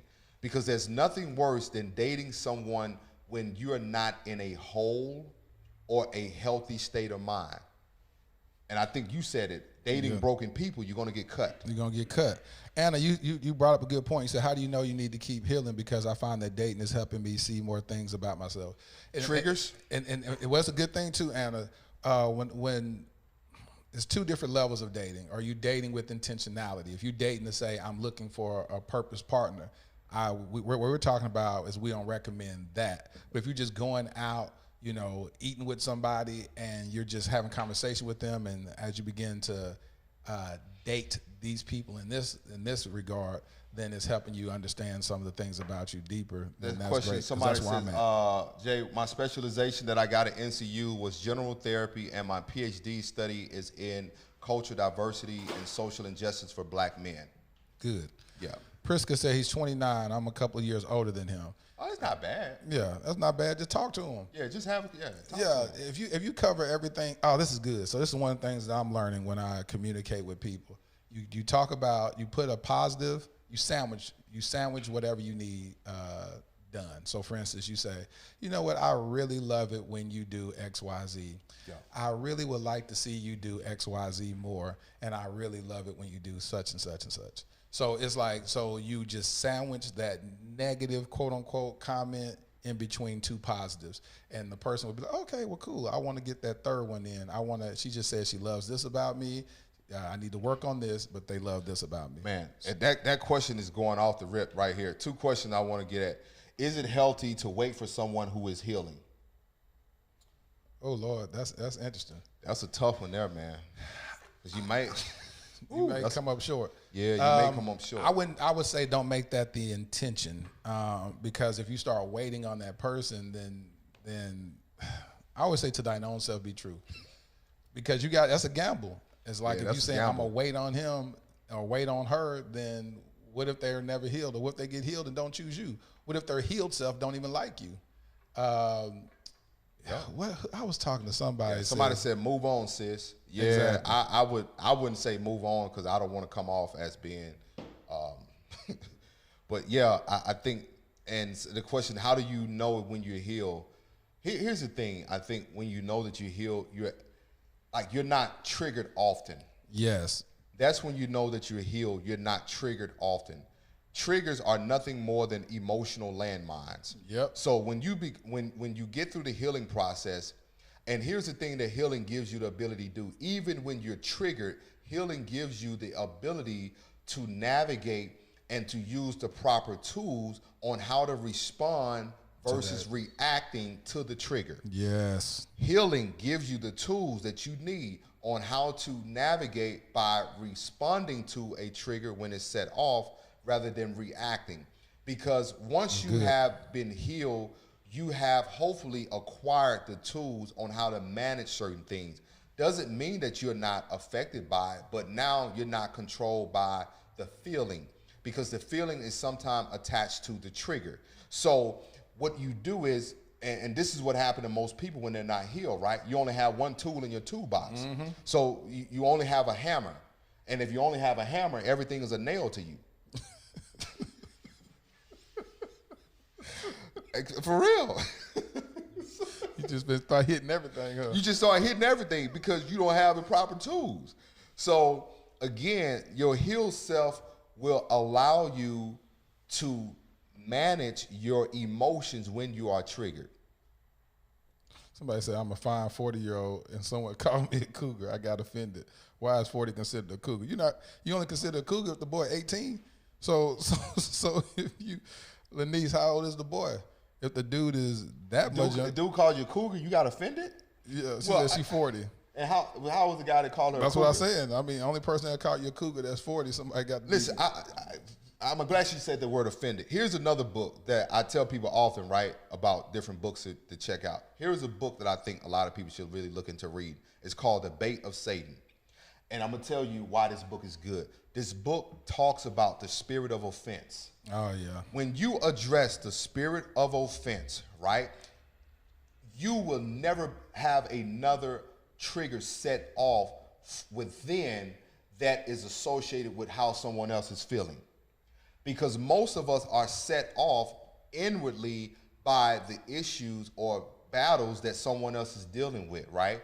For an example, and we're just going to use this lady for an example. Yeah. For an example, right? You're offended because you got called a cougar. But you have to ask yourself, am I a cougar? You know what I mean? Yeah. Do you feel like a cougar? Do you dress like a cougar? Because him calling you a cougar does not make you a cougar. Yeah. Him calling you a cougar is based on the perception that he has of you. Yeah. So you don't have to take the perception that somebody has of you, because now that's his concept of you. That's why it's called self-concept. Yeah. So if it's self-concept, your concept of me doesn't matter to me. At all. So if somebody called me, you know what I mean? Like, I got called so many things when that situation was going on. People was hopping in my DM, you this and that. I just look at, God bless you, baby. Yep. Again, it's called self-concept. You don't get to decide the concept that I have the power to conjure up to, to create or to dictate in my own mind. So again, don't be offended by it. You know, again, here we go with these triggers. Yeah. Does it feel good? No. However, are you a cougar? No. Simple as that. Simple as that. Yeah. How to tell someone you're not interested. You don't want to bruise the person's ego. Say you're not interested. Find something positive to say and then say you're not interested. Yeah. You can always say to somebody, you know what, I think you're an amazing person. Somebody You'll said be they're a really panther. great. Somebody said they're a panther. I don't know what that is, but I don't know what a panther is, but it don't sound good. it don't sound good at all. Please don't hurt me, Miss Panther. Oh my God! So what it is, like you can shoot somebody down real nicely, and you can literally say something nice about, you know what, you're an amazing guy. I think you're really great. You'll be really great for somebody. I'm just, unfortunately, I'm not interested in you. You go, all right, well, cool. And that's just what that is. Y'all got jokes tonight. Somebody said I'm a leopard. Shoot, all y'all sound like some wild cats to me. You got a puma, a leopard, a panther. All y'all sound like some wild cats that need to be tamed. Exactly. Vanessa K said, do you believe God will tell you who your wife is? Yes, I believe that God will confirm it. Yeah, you see what you said? Confirm it. Confirm. Yeah. You didn't say tell. No, confirm. No, I'm going to make sure I use my words right. Yeah. It's because people be like, tell you. But you know what, though? I'm going to tell you, that word stuff, man, is so important, it is, man. And I'm a writer, so I believe in words. Dude, and even in my field of work, words mean so many different things to people. Yeah. Because to some people, if God told you, no, I'm waiting on God to confirm. That's why I tell people. Like, I had a lady tell me a long time ago, well, God told me use my husband. I said, I'm not saying what God didn't say. I'm just saying Tell you what, he hasn't said that to me. Yeah. And since he hasn't said that to me, I can't affirm what you heard.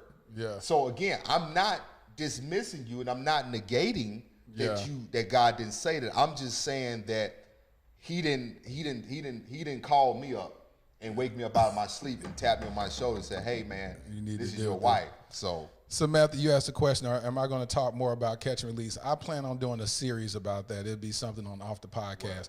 I did this video called Catch and Release about, I have a friend who was dealing with this guy who was quote unquote interested in her for several years, got with her.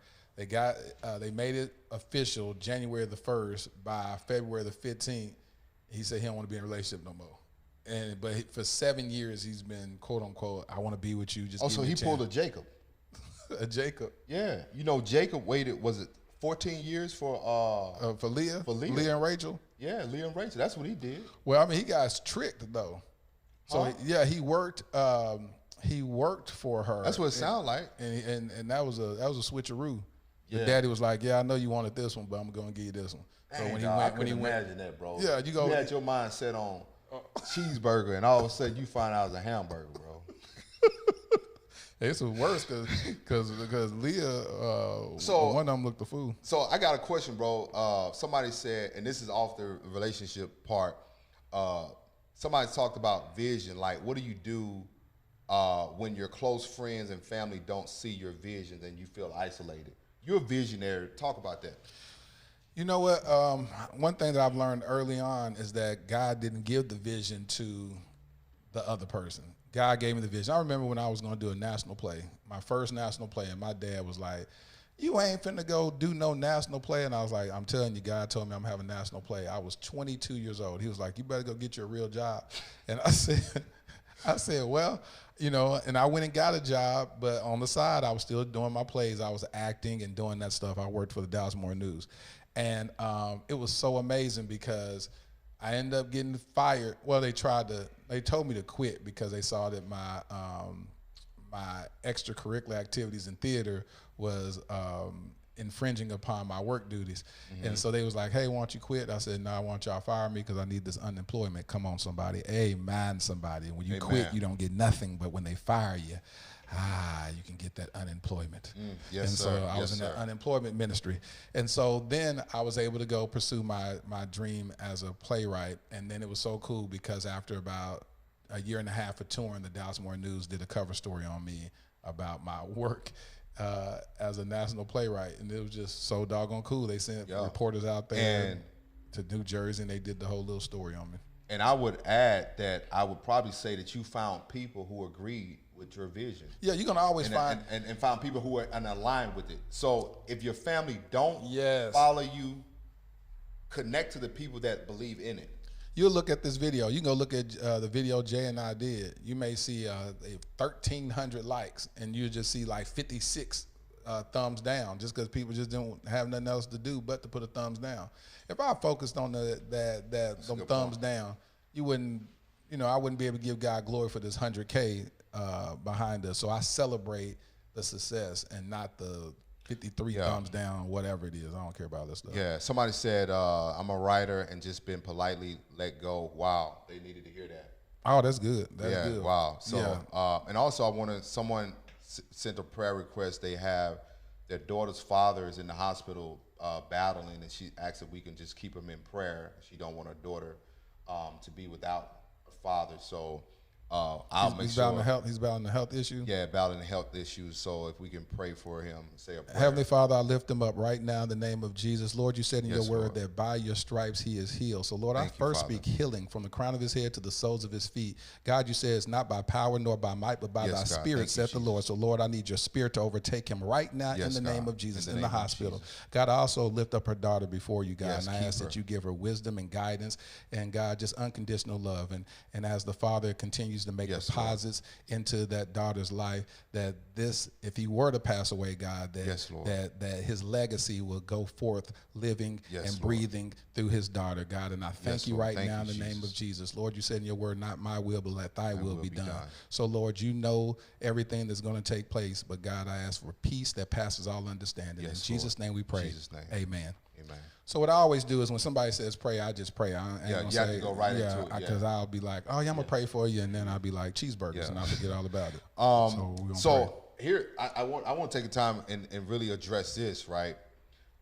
This whole Breonna Taylor, right, thing kind of really brought on a whole host of emotions that we all have had to deal and battle with throughout this week. But I wanted to make sure that I echo this to the black women that are watching. And I posted something and I tweeted something that, I've watched, and when I made that post, I made this post because I have a strong black mother and I have two strong black sisters, and my mom and sisters are all married. They're amazing women and wives, and I watched them carry the load. And I watched my mom after the divorce of my parents. Like, my mom has a very strong personality. And one of the things is that I think that a lot of black women are misperceived rather than being this person who's assertive. They're seen as being aggressive, and even there's a syndrome that we've even studied in school from a mental health perspective, that there's the angry black woman syndrome. And I would go as far as that black women are not angry, they're just tired. Yes. And so one of the things is, because I never forget my mom saying this, man, and working and raising 3 kids. My mom was making $8.25 an hour working at Albertson. And after divorce, she had been a pastor's wife for 15 years. So this was the first time that she was having to work, and just one day just saying, I'm just tired. And black women, you guys are really the essence of this earth. You guys are the foundation of just black culture. Because without the black woman, you don't really have black culture. When you look at everything that we've done and that we've ascended to, everything that has evolved into what we see, whether it's fashion, whether it's music, whether it's TV and film, black women have had a great part in that. And so even in the sports arena. And so I think at this point, black men have to step up to the plate. And this is why what we're doing is so important, because T and I always talk about healing. We talk about therapy. We talk about what we write in our journal. You know what I mean? Yeah. And man, I counsel a lot of black women who are raising black sons. And my heart goes out to them because I know what it was like for my mom. And I just think that black men, brothers, listen.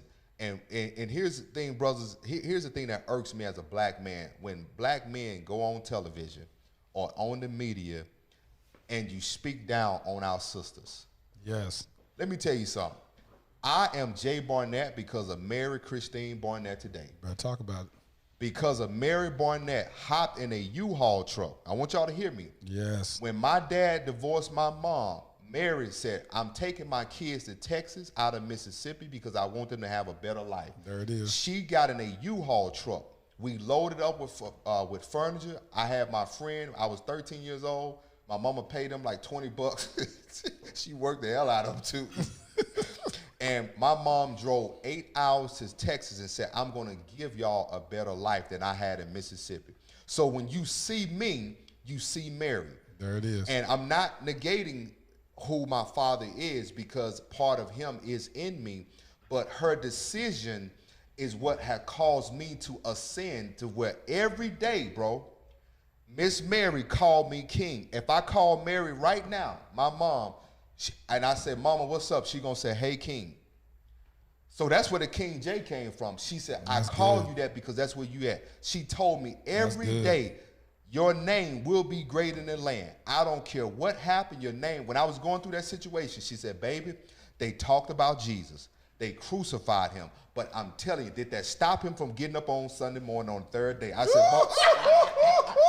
she said, did that stop him? Did that from stop getting him? up? So she's saying, don't let this stop you from becoming who God has called you to be, Jay. She said, tell me this. She called me. She said, you better fight, boy. That's what she told me. She said, boy, you better fight. And when I tell you, Ooh, so my stop him appreciation from for getting up black on the women, third man, day. is on a whole nother level. Yeah. So, Yeah. brothers, like, step your game up. Yeah. Let's get healed. Let's partner up. Let's go to therapy. Yes. Let's look ourselves in the mirror and look at our toxic and dysfunctional behavior, because a lot of our behavior has caused our women to have so many traumatic experiences, and they're not mad, they're just hurting. Yeah. So when they go out into the real world, they don't get the opportunity to cry and to be able to emote. Because especially if you're in corporate America, because now they got to uphold an image, and so do brothers. But, and again, you know, guys will say, well, what about black men? But I just want to speak to the black women and say, queens, I love you.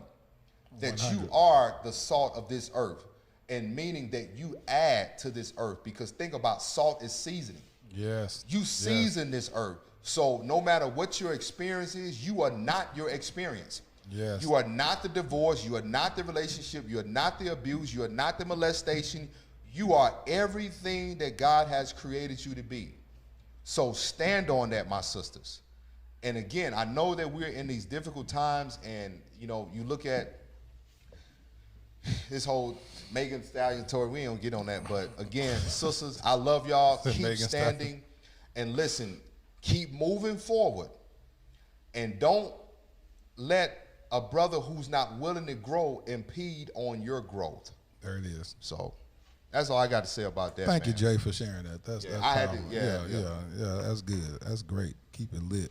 Play homage to your mom and these beautiful black queens. Yep, and somebody said salt also also preserves. Yes, it does. Ooh, that right there, preach. Black woman, y'all preserving us. Y'all. Okay. Miss Mary, if you see this, I love you, mama. Boys, Cause you made one, baby. You stepped in and prayed for me, cause shoot, I gave mama hell, boy. Well, me too. And my mom, that's why I tell my mama right now, I pay all her bills. I moved her out of the hood a couple of years ago in 2018, and I said, Mom, you'll never have to pay another bill.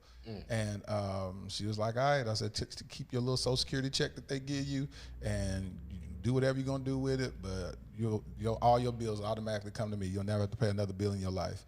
Yeah. And that's how I honor my mom. Yeah, a lot of people are loving this. Gentlemen, a couple of us would like you guys to do a meet and greet in 2021. You know what? A lot of people have been asking me to do these virtual dating. What do you think about that? I love it, because I was planning on doing that in this summer. The goal was to do this before Corona hit. Before I even had the podcast, I was going to do this dope show, and it was going to be here at my office, and I was going to connect people, and it's going to be really, really dope. Yeah, I'm game. Yeah. Because I tell you what, you know, it may not be a bad idea to do something like this come November. What's November? It was just, you know, the holidays. Okay. And I say the holidays because, you know, seasonal depression is real. Yes, it is. And so maybe we create something where people come out, it's fall, it's cool. You know, women like to wear their boots in the fall, and brothers can, you know, layer it up. And I think just a meet and greet, we not bringing folks together to hook up, but just to kind of socialize and, You know what I mean? So Yeah. I think that'll be great in the fall. Well, like you said, it's just a couple of months away, so we got to figure out what COVID doing. I can't stand COVID. Yeah. Hey, I just tell you about just keep your mask on, Yeah. and when you meet and introduce yourself to somebody, pull your mask down so people can see what all you of look your like. face. So you got any teeth in your mouth. I need to see. Your eyes are pretty, baby, but I need to see what your nose and mouth look like. Does everything go together? Is everything in alignment? You know what I mean? Is everything in alignment? Is everything in alignment? What's wrong? Oh, Jesus. Boots with the fur. That's what Anna said. Yeah. Sign me up. Virtual dating. Yeah. T says she's in New York. Yeah, New York. So, That'd be you know cool what, to do though? something virtual. But you know what, though? I'm going to need some balance in L.A., so we can probably do these things in the 4 major cities, the New York, the Atlanta, But Texas, and LA still, they still what, sheltered in place? They can't go do no, nothing. no, we're not putting L.A. on the map now. Yeah, but yeah, in the L.A. will be future. 2022. Yeah, because them jokers That's on when they lockdown. coming out. Same with New York. We're going to see That's what's when they going coming on. out. But New York, They were laughing at the it. Atlanta, the Texas, because I'm going to tell y'all, man, Texas is wide open. Like, these folks act like COVID ain't never been here. Nisi said those masks are deceitful. Yeah, they are deceiving people because I saw a lady with a mask on and she pulled it down. I said, ma'am, I said to myself, now I didn't say it to her because as bold as I am, I'm not that bold. But I was like, man, if you can just pull it up just a little bit more, man, like. Did you say pull it up a little bit more? Yeah, man, she pulled that mask down, man. I was like, oh, wow. She was like, hey, how you doing? I said, hello? Hello in there. Hello there. Victoria said she just hollered. So, listen, here's another thing, Texas is bro. better. Punch TV. We actually we in these streets. Yeah, y'all in these streets, man. Yeah, in for Texas real, we for can real. go around and we good. We ain't sheltered in place. Restaurants open. You know, everything's great. We just got to wear our masks. DMV, Maryland. Shout out to y'all. Somebody said I can't with y'all. Listen, here's another thing, bro. People, listen. Don't wear your mask in your car while you driving. I don't know why that bothers me, man. Like, if you get in the car with a mask on, 9 times out of 10, you probably got it. I mean, again, you done been out in public, you've been inhaling, and you gonna close the car doors up. Like, and put the mask on, man. What is you doing? At least if you got in the car, let your windows down, take the mask off, and if it's airborne, let it blow out. But come on, man. I can't stand people. Hey, Somebody said thanks for saying that. I can't stand people. Somebody said, They in the car by themselves. I'm like, who's breathing? Who else is breathing with you, man? And if you in the car, there's no circulation in the car, bro. So it's like you done gave COVID to yourself. 25 times before you got home. And then they had the gloves on driving, but you get home, you touch the doorknob.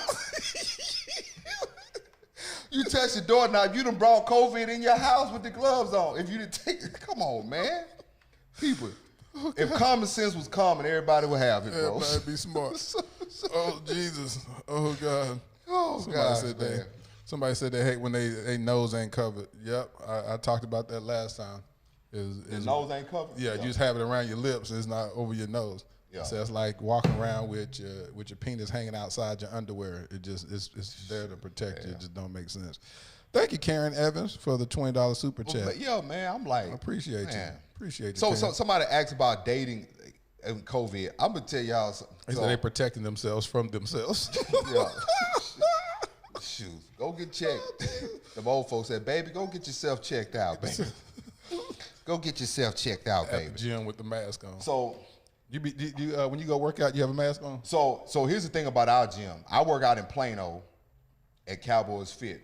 Now, y'all got to realize this is Cowboys Fit. This is very upscale. Them European, Caucasian, white people, whatever they ain't having it. Now, here's what they do. And here's what I mean by they ain't having it.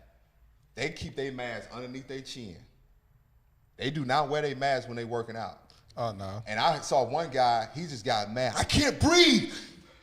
Like, he was just like, because he had his mask on while he's working out, and he just pulled it down. He was like, screw this, man. I can't breathe. But at Orange Theory, you should have told him, white man, now you see how we feel.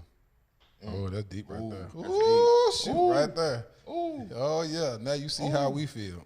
Yeah. I can't breathe. So here's the thing too. Somebody talked about dating in the pandemic. Like I remember when this thing started in March. Yeah. About May, people was like trying to do virtual dating and stuff. Yeah.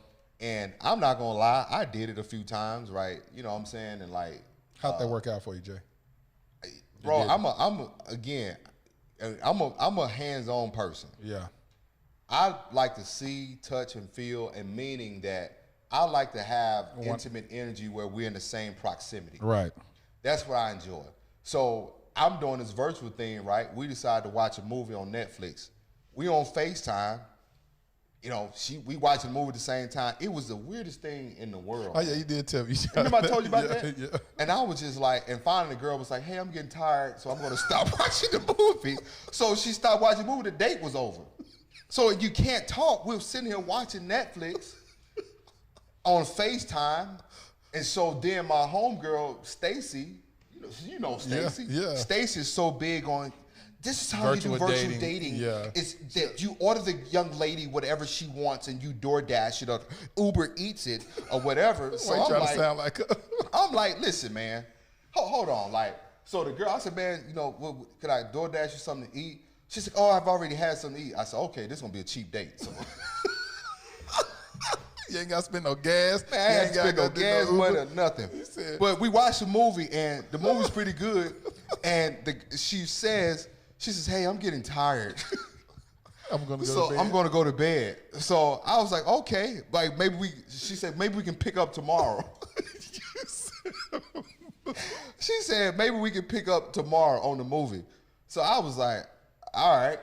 It's like, it was so weird to me, man. But dating has changed, man. I'm not a virtual dating person. I'm not a social media dating. Listen, man, if I can't see you and put my hands on you, man, like again, call me strange or whatever, but I need to be able to see you because I need to be able to turn on my discerning gift when I lay eyes on you. Somebody said if Jay had a channel, I'll just go there to just watch the stories. Jay does have a YouTube channel. What's your YouTube channel? I don't even know. I need to do better about my YouTube. He don't post Jay nothing on Barnett. there. But yeah, just Google Jay Barnett and subscribe to his channel. But I only cut up like this when I'm hanging out with Latarius, Because he be acting all conservative every other time. Yeah. He be getting phone calls. They be like, I've never seen you act like that. Man, because you know why? And see, when I'm with you and when I'm with Rob, I cut up. Yeah. You saw how I was with Rob. Yeah. And Rob, I said, see, when I'm in Dallas, Latarius helped me cut up. And when I'm in Houston, Rob. Because y'all a great balance for me. Yeah. Because I'm not gonna lie, I'm very reserved, man. Yeah. And very shy. Jay is a very shy person. Very know shy. that. And women don't think that. I'm very shy, man. I know how to talk and be deliberate, but I'm not that guy. Like some dudes be like, hey, man, I'm finna go holler at old girl, man. I'm finna put my beard in, man. I'll be like, I don't know, bro. I'm shy, man. Me too. Like, I told them that on my thing. I said, I haven't been the type to just walk up to a chick and just say, hey, what's up? Some of these dudes, like, I'm confident, but I'm not bold in that arena. I'm not either. If you sit around me and you start talking, oh yeah, I'm gonna shoot my shot. And that's how I am. Like if I'm in the same space as you, and we start talking and the vibe is just a good vibe, I would really say, hey, you know what? Yeah, I'd like to get your phone number. I would say I would like to get your phone number and really, you know what I'm saying, hang out, maybe take you to dinner. I'm cool in that space, but just the initial walk up to you just at the grocery store. Oh, like, no, I ain't hey, gonna how do you that. doing? I saw you picking up the milk over there on aisle 10, and I just want to know. I can't do that. I ain't that confident, man. Not in that arena. look at Armani on it. Done put your link to your channel and everything. Man, appreciate you, Armani. Armani over there, boy. He doing a doggone thing. That's what I'm talking about. Yeah, I'm not. I'm not that confident, man. Like, again, I don't have no issues with talking to a woman in a space where I feel comfortable. But you know what I'm saying. Is that pronounced Chisha? Chisha Hale? See, that's how she is when she gets around the right people. She can cut up around her people. Yeah, I'm not that person, man. Somebody, what's your opinion on plastic surgery? So, oh God, I'm gonna put my Kevin voice on. So, so here's another thing, people. So, guy come to me. He said what? So listen. There's different types of plastic surgery. I dated a girl who got her breasts done. They look phenomenal after that. We had been dating like a year, and I didn't have any problem with her breasts. You know, she did. And again, as a boyfriend, I supported her. And so we did have a argument that I told her, her son wanted to do something. I said, hey, listen, man, let's put the money toward what he wants to do, and whatever you have left, you put it toward, because having plastic surgery is a luxury, right? It's not a necessity. Right. And so that was the only disagreement, but she got her breasts done. They look great. Her confidence was up there, and I mean, I don't have an issue with it. I think when it becomes excessive, it becomes unhealthy. You know, they got surgeries now. They got the butt lift, the Brazilian butt lifts, and all that different type of stuff where they take fat and put fat in your butt and all that type. This is 2020, so people are doing all types of stuff. I like natural women who go to the gym and get up and work out, get it in.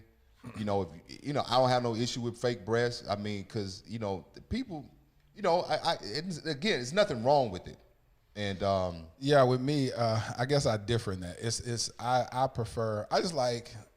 I like for people to be as authentic as I am in conversation.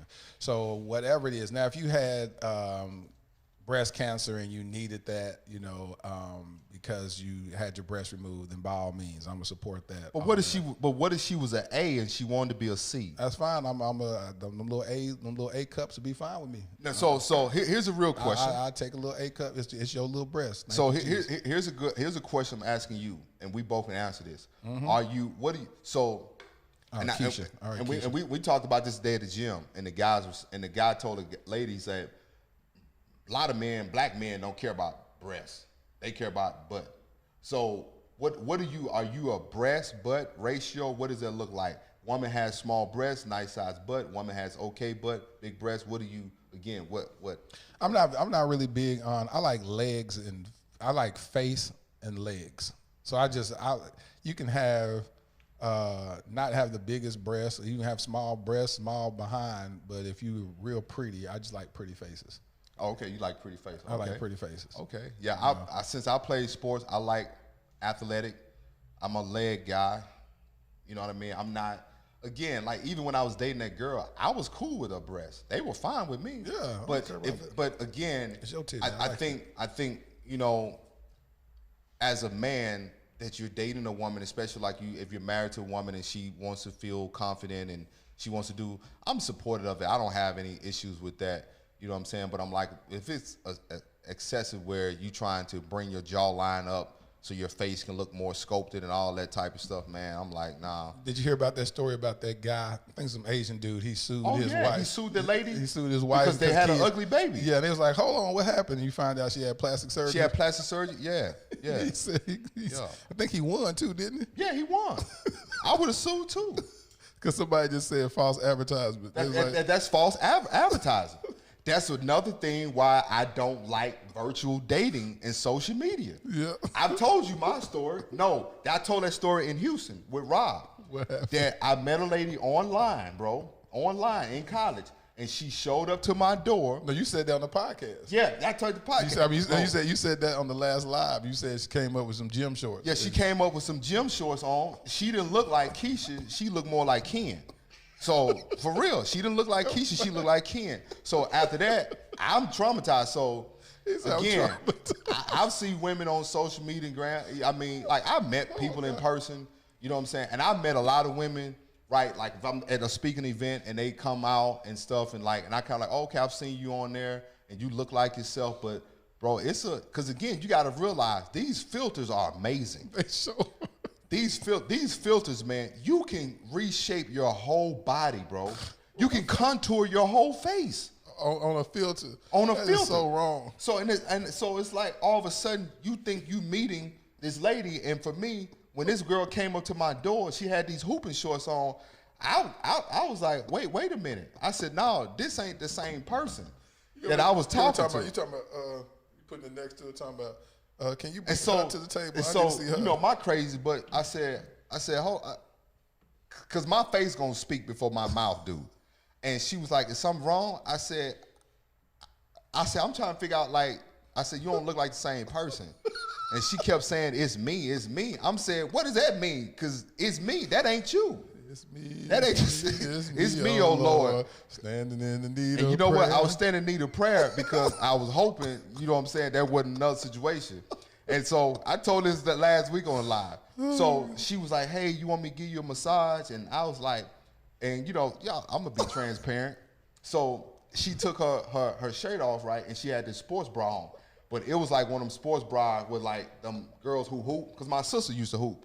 So it's one of them sports bra where it's like, you don't look like you have compression, no chest. yeah. It's like a compression. And then she turned around and her back, like, I said, wide. wait a minute, She had a bro. wide back.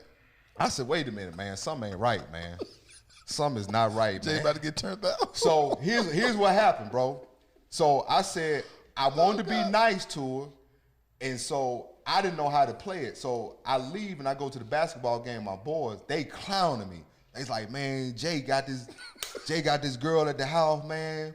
Blah blah. He done met this girl online. Boo boo. They clowning me. So they's like, man, what you gonna do? So she stayed at the house, and so I come back, and you know we sit down and talk.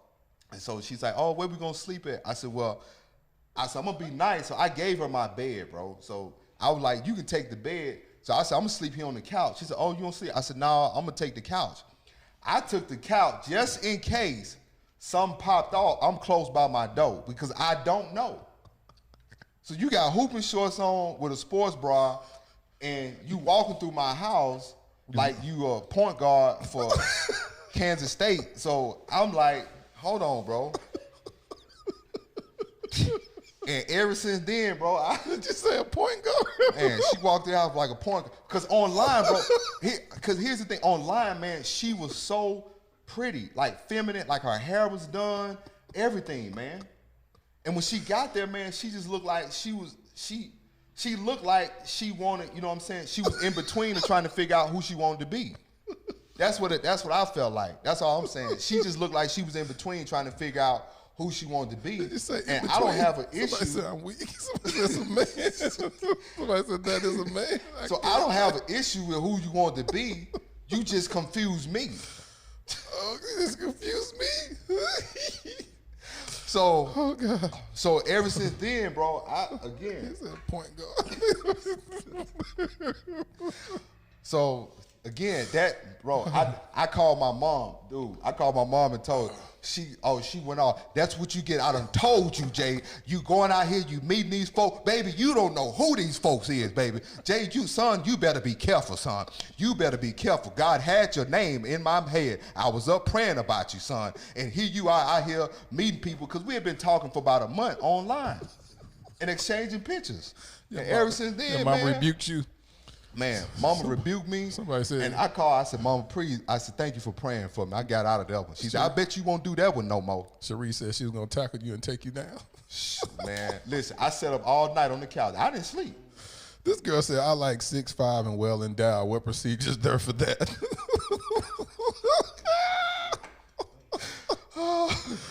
Why y'all put me in timeout?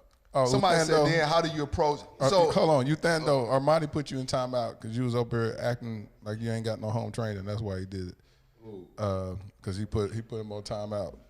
Armani, because he was being real disrespectful in the chat. Okay. So Armani. So I want to say this.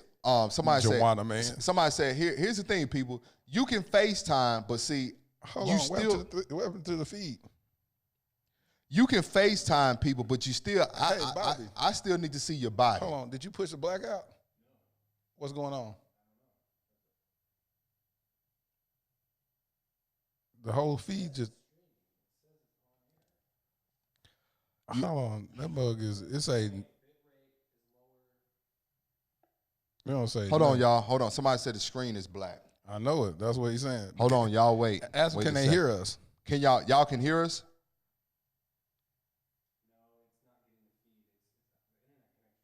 Yeah, they saying it's black. The internet connection went down. The devil. See, we freeing some people tonight, and the devil done got busy. They said they can hear us, but it's dark.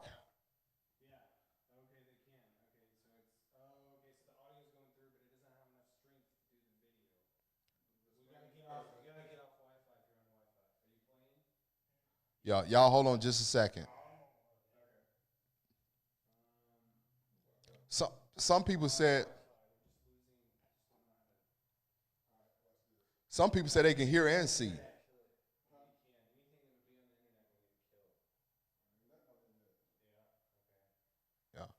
some people say they can still hear us and see us. Yeah. We're working on it. See, we friend some people, man, and the devil busy.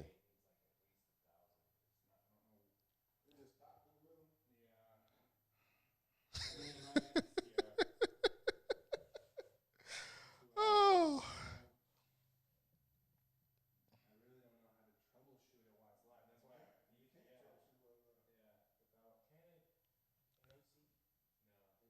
No. They can only hear us.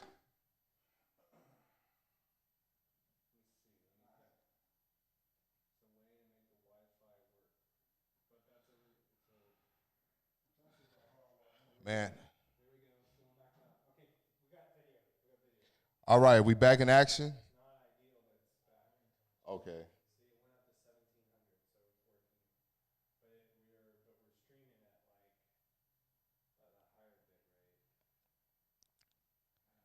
Somebody said everything is solid. Back online. Yeah, we about to wrap up anyway. Somebody said YouTube is back.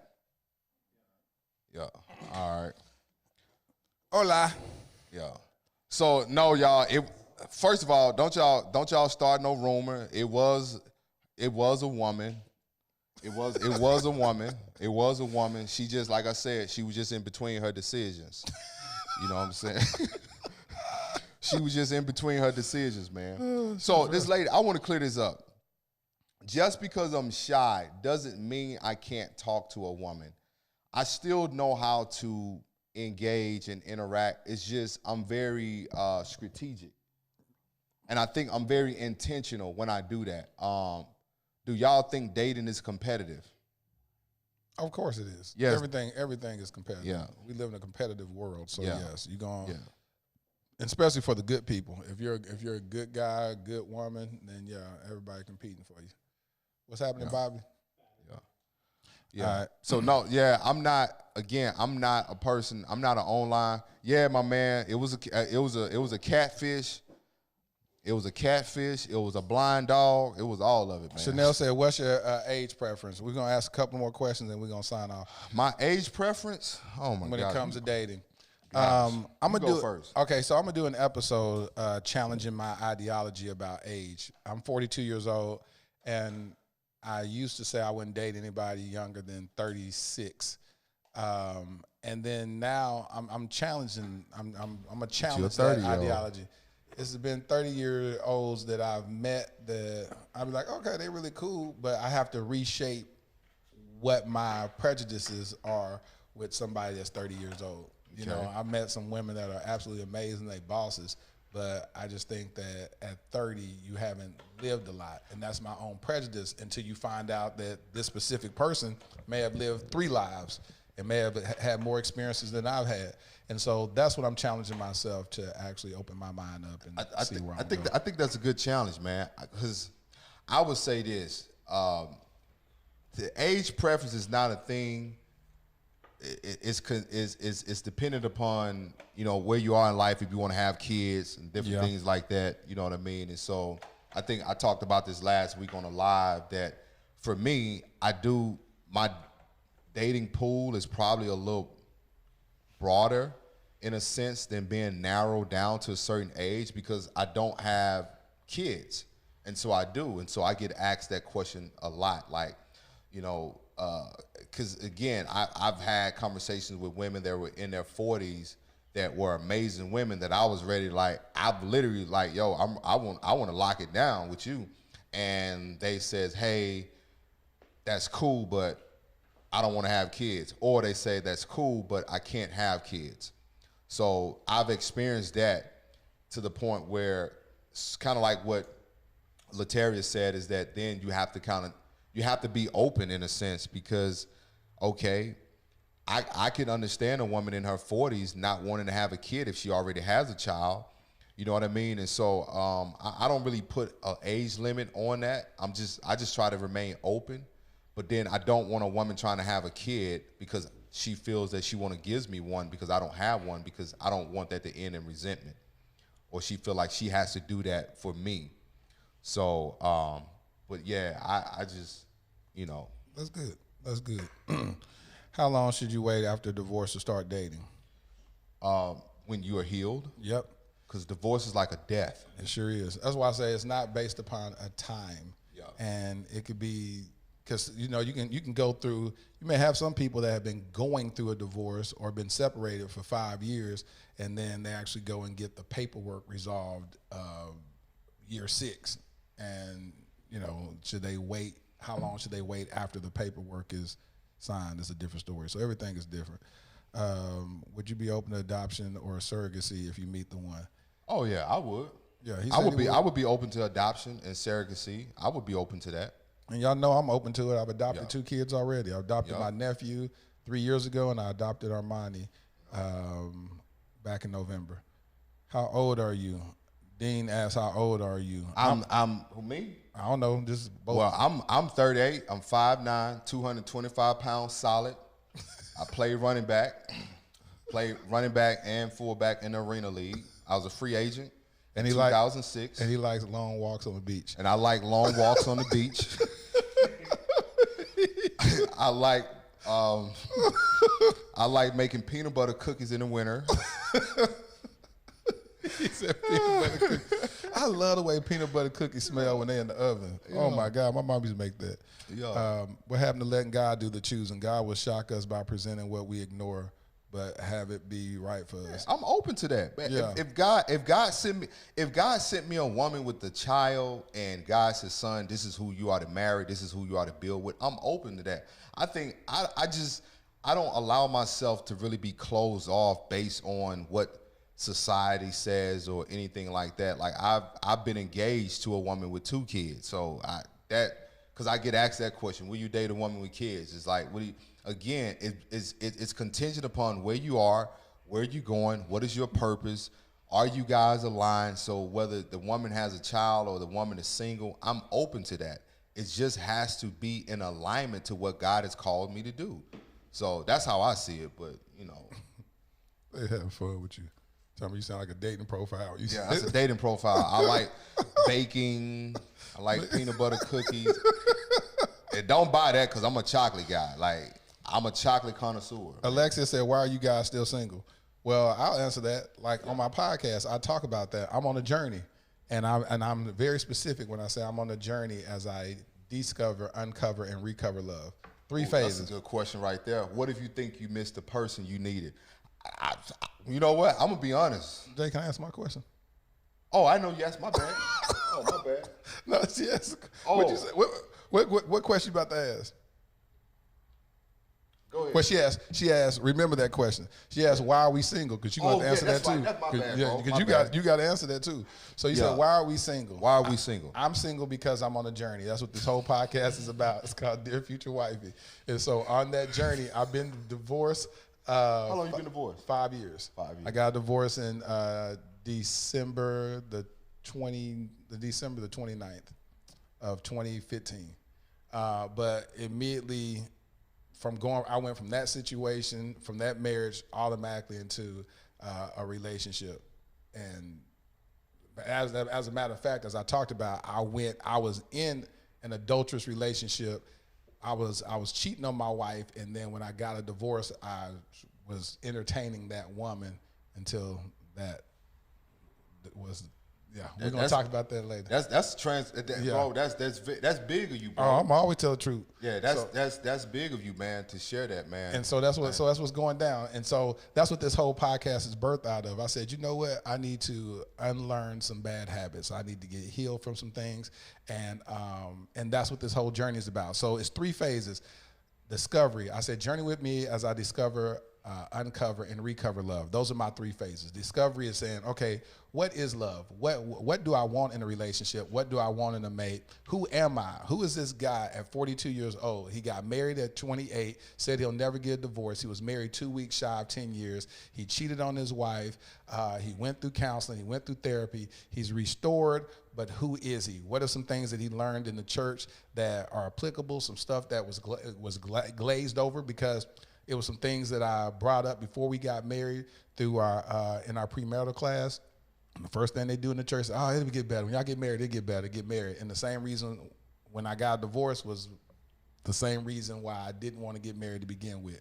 Yeah. And so you just spend 10 years trying to, I can't even say fix it, it's just, you just deal with it for 10 years and you realize that that's a non-negotiable. So then that's the discovery phase. The uncovery is when I start dating with intentions and I say, this is what I want. I start really looking and say, okay, how's this mesh with me? And then the recover is when I claim my missing rib and say, this is a woman I believe that God wants me to marry. I've learned what love is. I've learned the things I needed, the things I desire, the things that I want to marry, and this is what that is. So that's bro. That's major. That's major self-awareness, man. And I'm taking everybody on that journey with me. Yeah. That's why I say I'm not here to tell you right from wrong. I'm here to just invite you on my personal journey, and as I'm learning, y'all learning, and that's what it's about. That's good, man. I think too. Somebody asked for me, and for me, I'll say this, right? The last serious relationship I was in is how we got to this 100K and me sharing about that. I went into the relationship ready. I went into the relationship ready to give, gave my resources, my relationships, the whole nine, very supportive. The one thing about me, man, like I'm such, my sisters, my mom, dude, when women talk about dating men who don't support them or men who's insecure about their success, that's foreign to me. I don't understand it. Yeah. So when I'm dating somebody, man, whatever your vision is, if you bake cakes, I want to know, do you need me to make an egg run? Do you need me to grab butter? So I'm so in tune, and I think for me is that I was involved with someone that I don't think that was ready for the person that I was. So fast forward 2 years later, I spent the last 2 years healing and really going through that because of the breakup was how it was and what it did to me. I had to heal and I had to really take my time. I never forget a friend of mine's tried to date me after this relationship had happened and after this relationship had ended. And I told him, I said, listen, and this was somebody that I knew that I could have really made things work with them. Yes. I was honest. And I told him, I said, man, I'm still triggered. Bro, it was so many women that were trying to date me, and I had to really tell them, I said, man, I'm not ready. And I never forget one woman, man, she went off on me. Like, you know what I'm saying? Like, I think you just using it as an excuse and this and that. Because we were talking and we were getting to know each other. And I said, hey, listen, I like you. And I said, I'm interested in getting to know you, but also I'm still healing from this because there were still some sore spots and some sensitive areas. Mm-hmm. And so especially when I found out that this person in some way was connected to the person that I had dated, and then I had to I got triggered. So when I got triggered, I said to them, hey, I can't date you. And the lady said, you just using it as an excuse and this and that. Oh, you lame nigga, woo, woo, woo, all of this type of stuff. I said, listen, man. I said, your friend is not directly, but is kind of connected in the same circle in that person that I was dating. I said, I can't do that. That's too triggering for me. And I said, I'm aware that that's triggering, so I don't want to be in a place where I feel like I have to constantly try to outlive what they're telling you because I know what they're telling you. Yes. I know they're telling you, girl, because again, these are women. Girl, she said this. Girl, she said that. And here's the thing. Dudes don't do that. Nope. Dudes don't do that.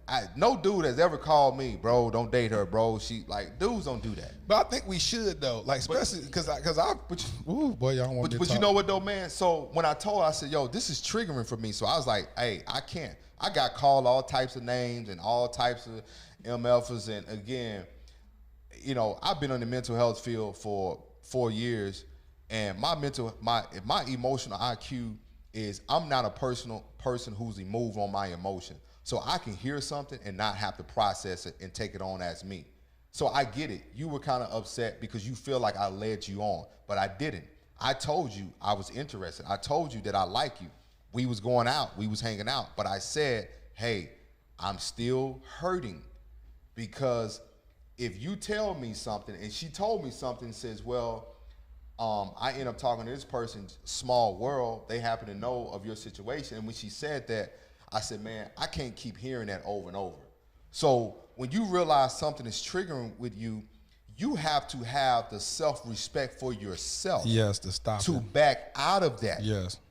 And most people don't have that courage because they want the relationship more than they want to be healed. And I needed my healing. I didn't need another relationship. She was a good person. There was nothing wrong with the girl, but I told her, I can't allow my emotions to be constantly triggered by what your friends are telling you about what they saw and what they heard. So here's what I'm going to do. I'm going to gracefully bow out of this. And I'll take the L for however you feel. Yes. I'm not going to dismiss it, but again, I got to first respect my emotions and feelings and my own mental health.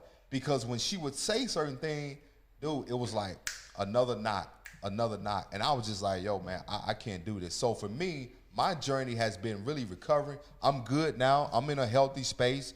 You know, I'm in a healthy space, and I'm in a space now where I can make healthy decisions even when it comes to dating, to where now if I see certain behaviors, and whether it's passive aggressive, because there's a lot of narcissistic women out here. Boy. We hear women go out here talk about narcissistic men. There's a lot of narcissistic women out here that deals with Jezebel spirits. And when I say that, I'm going to go deep. I'm not talking the spirit of control.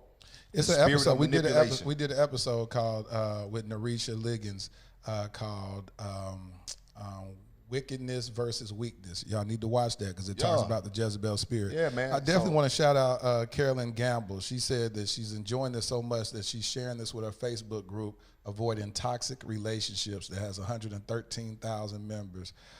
She rarely allows live posts, but this is a good topic. So, Carolyn, thank you so much for finding value in what we're talking about. And then, too, I'll tell you this, man. On my journey now, here is, and I'll say this from, I want the person that I'm involved with to have an outlet for their own mental capacity and mental health. Because I think it's healthy for someone to have a coach, mentor, counselor, to have someone that allows you to look within yourself. Because here's what a lot of people do. They hide behind the relationship so they don't have to deal with their issues. But when you get in the relationship, your issues get exposed. They get triggered. They get exposed. Yes. So you need to be in a place where you are healing or you're doing the work, because I've been working on myself for many years, but then this breakup really made me do even more work. But I'm glad that it happened, because I'll tell you this, not only did it elevate my gifting and my anointing, it also elevated the wisdom and the insight that I have on life and itself. So at this point, I want somebody not perfect, but someone who's in a healthy state of mind. Because I'm telling you right now, I'm coming like a king. There it is. I'm bringing vision. I'm bringing love. I'm bringing, anyway, but I'm coming ready to give to you. So therefore, you got to be in a healthy state of mind to receive a man that's ready to give the love that you've been asking for. Yes. Scott, I don't know who that question is for. You said, do you think you can sustain a real relationship with so many homegirls? I'll answer that question because I did an episode with Lady J called Opposite Sex Relationships, Opposite Sex Friendships While in a Relationship. Yes, I can, because I know where to place those homegirls. We live in this world where we have choices of what we prioritize or what we don't prioritize. And if I continue to prioritize my homegirls over my spouse, then that's not right. That's an unhealthy imbalance. And so what I've learned is that priority is everything. Certain things you just do not discuss with your homegirls, things that are sacred. I will never uncover. Like a lot of times, I saw some questions here where y'all are asking, well, what was that thing that I saw before I got married that began to be the very thing that destroyed my marriage, that I saw in my wife?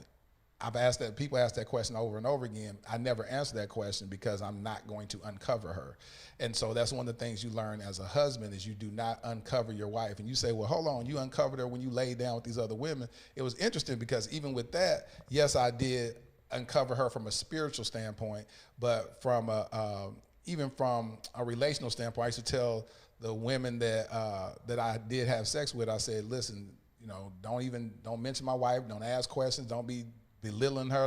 Well, she should do this, she shouldn't. I was like, hold on, watch yourself. You know what I'm saying? And then I was the type of guy that never ever pursued a woman. I was never, and that's what how the devil won in my life, is the devil will meet you wherever you are. Yep. So in my ideology, I was like, well, if I'm not one of these type of guys that try to pursue these women and trying to holler at them and trying to screw them or whatever, then I'm a good guy. So God said, so the devil's like, all right, cool, I'll have the woman pursue you. So then these women would come to me and then they'll, shoot their shot, say whatever they're gonna do, and then I curve them for a little bit, and then, when I got weak in the area, then I'll be like, all right, I'm gonna go ahead and do this. And it was what it was. And so the answer to the question about why, or where do I put these homegirls at when I get married is going to be in a healthy space where my wife is never uncovered, and my wife will always be able to weigh in on that relationship. So if she says, hey, listen, I'm uncomfortable with so-and-so because so-and-so be out of pocket, I'm gonna kick you to the curb. So-and-so got to go. It's just that simple. My wife is not comfortable with our relationship. My wife ain't comfortable with how you interact with me and you touching all on me and doing, no, that's disrespectful to my wife. If I don't check her first, and because I'm quote unquote not aware of it for whatever reason, then my wife will always have permission and the authority to allow me to check her. Because I don't ever want my wife speaking on my behalf. I'm a man. I don't need you going up, well, you need to leave my man alone. I don't do drama. Talk to me, and as a man, I will honor you and I will handle that. And so that's that. But bro, that's so good. And I want to add to that because that's so powerful. Even in my situation, right? I've had people ask me, say her name. I had people say this, say that. Even out of respect, because the person I was involved with had a daughter. Yes, that's good. And out of respect, when God told me not to say anything or to respond, I still covered her because she's raising a daughter. Yes. She's raising a child. As much as it hurt, I had to go on my knees and pray for her and her child. That's good. And because, see, here's the thing. See, honor is being able to give respect even when it's not warranted. There it is. That's honor. Yes. That's honor. So even in that space, and that's one thing that I like what you just said, and that's one thing that I was telling even my therapist. I said, I watched my dad be a pastor, and I watched him not protect my mom and not cover her. My mom was very insecure in that because she never felt like she had a place. So for that reason, when I'm dating and if I'm with a woman, she's never going to have to question her position in my life. There it is. Another woman would never be able to come to me and tell me about her, and I'm not going to go to another woman to tell her about my woman, my wife, and so on and so forth. And so it takes a real man of character to be able to reposition himself because, again, every man is not a husband, just like every woman is not a wife. There it is. So you are a wife by your character traits, your attributes, and how you function in your singleness. You don't become a wife when you get married. You don't become the same thing with a husband. You don't become a husband when you exchange vows. You are a husband by your function and how you live.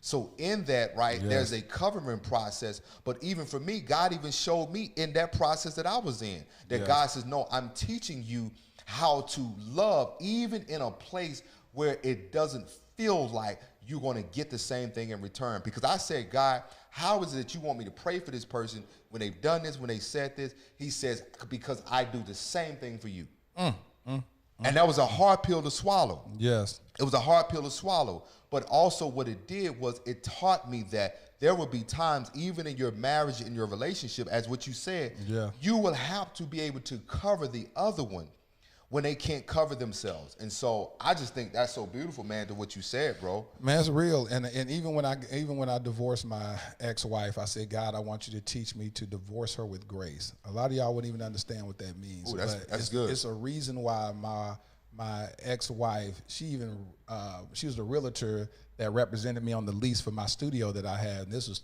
3 years after we got divorced.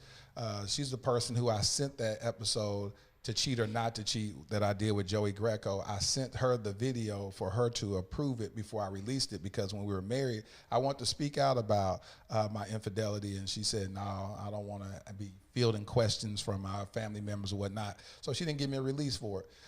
And I said, okay, cool. So then after my divorce and the episode that I released about me, being transparent about my own infidelity, I let her watch it, and she texted me back. She said, I love when you operate in your gift. And she said, thank you so much for respecting me and not uncovering me in that episode. Yeah. And the whole thing that if y'all recall that episode, all I said was I lacked integrity. And that's the truth, is that no matter what somebody does to you in a relationship, what you do, how you answer that violation or hurt or whatever you want to call it, determines your character. And so I want to be a man of high standard, a man of high character, that no matter what offenses, as Jay talked about, whatever I find myself offended by, that I don't sin in my offense. Yeah, and so by me stepping outside of my marriage, that was me sinning in my offense. And we could have had a conversation about, got upset, did whatever, or if I decided to get divorced, I could have divorced without infidelity being a part of the fabric of my marriage. Yeah. And but I chose to cheat. And as I continue to go through healing from that, because I kept, I was one of those dudes who was interesting, because when we would tour across the country, I would, a lot of celebrities was in my plays, and they would be cheating on their wives and cheating, all this crazy stuff. And I said, if I get married, I'll never cheat. I don't know why these guys get married if they're going to cheat. I don't know. And one guy told me, he said, I understand where you at right now, but you've never been married before. I said, I don't care what you say, because I still wouldn't. Because, you look at marriage as, I'm going to have some available vagina 24/7, and that's what I'm going to have. And then you get married, and you may not get that 24/7 vagina whenever you want it. And then that just starts opening up the doors for other stuff and all that. And so your character is all about your character, who you are when no one else is looking. Yeah. And that's why I want to be a man of high integrity, that no matter what I go through, that I learn how to abase, how to abound, how to live with, how to live without, and that my character remains the same no matter what I go through. Ooh, and so that's what good. this process is for. And it's funny, bro, we both was in that same process. Same process. Because that's why we connect. I remember one day I asked God, please make this stop. Because she was out there, she was on a roll. I said, Lord, please. He said, no. He said, I need you to feel it. I need you to feel every word, feel everything of it. He said, I need you to feel the hurt. He says, because I'm building you. I'm building your character. Because if your character is not developed and you go public prematurely, you would die in your assignment. Boy. And I'm done. We out. Somebody said sex is good, but very much overrated. It's not overrated. Good stuff, but I believe that when it's not balanced and proper, that is a problem. But it's deep. That's a whole nother situation. I'm having an episode about that. So, yeah. But I'm about to get the high price of infidelity. All right, we're about to get ready to log off. Thank y'all so much. The last episode of the season is about to be released this Wednesday. I'll be shooting that in the next couple of days, but it's going to be very interesting. You're going to see me interview myself, and that's going to be the season close. I tried to get my ex-wife to be on an episode. I said, hey, can you do an episode? She was like, I'm not about to help you get a wife.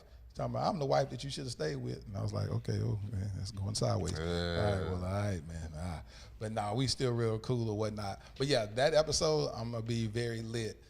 So look forward to that. Jay, you got any closing remarks, prayer requests? Man, listen, thank you guys for just rocking with us, because we did this at 50,000 and we did this at 100,000. And again, I'm so grateful for my bro, Latarius, man, very amazing, man, anointed man. I mean, just gifted talent all the way around. So just grateful that I've been able to help his platform expand, and he's been able to help me. So and then too, this process has helped a lot of men and women, and so this has been really great to be a part of this journey with him. And it's been great because this is something legendary, right? I mean, he started his podcast probably April the 15th. He started his podcast in April 15th, and 5 months later, 5 months later, got a video, 100,000 views. So I'm just blessed to be a part of it. And again, guys, keep walking on your journey. The journey is neither straight or short. Keep walking on the journey of healing. And remember, healing is a journey and wholeness is the destination. So that's all I got to say. Thank you to everybody who stayed on the live entire time. Peace and blessings. And wear your mask. Just don't wear them in the car. And Lynn's Love, thank you for the $20 super chat. Will I ever go back? Somebody asked a question. Devon, no, I wouldn't. We're happy. I leave well enough alone. I don't go back to Egypt. So y'all be blessed. Good night, y'all. Y'all take care. Y'all be blessed.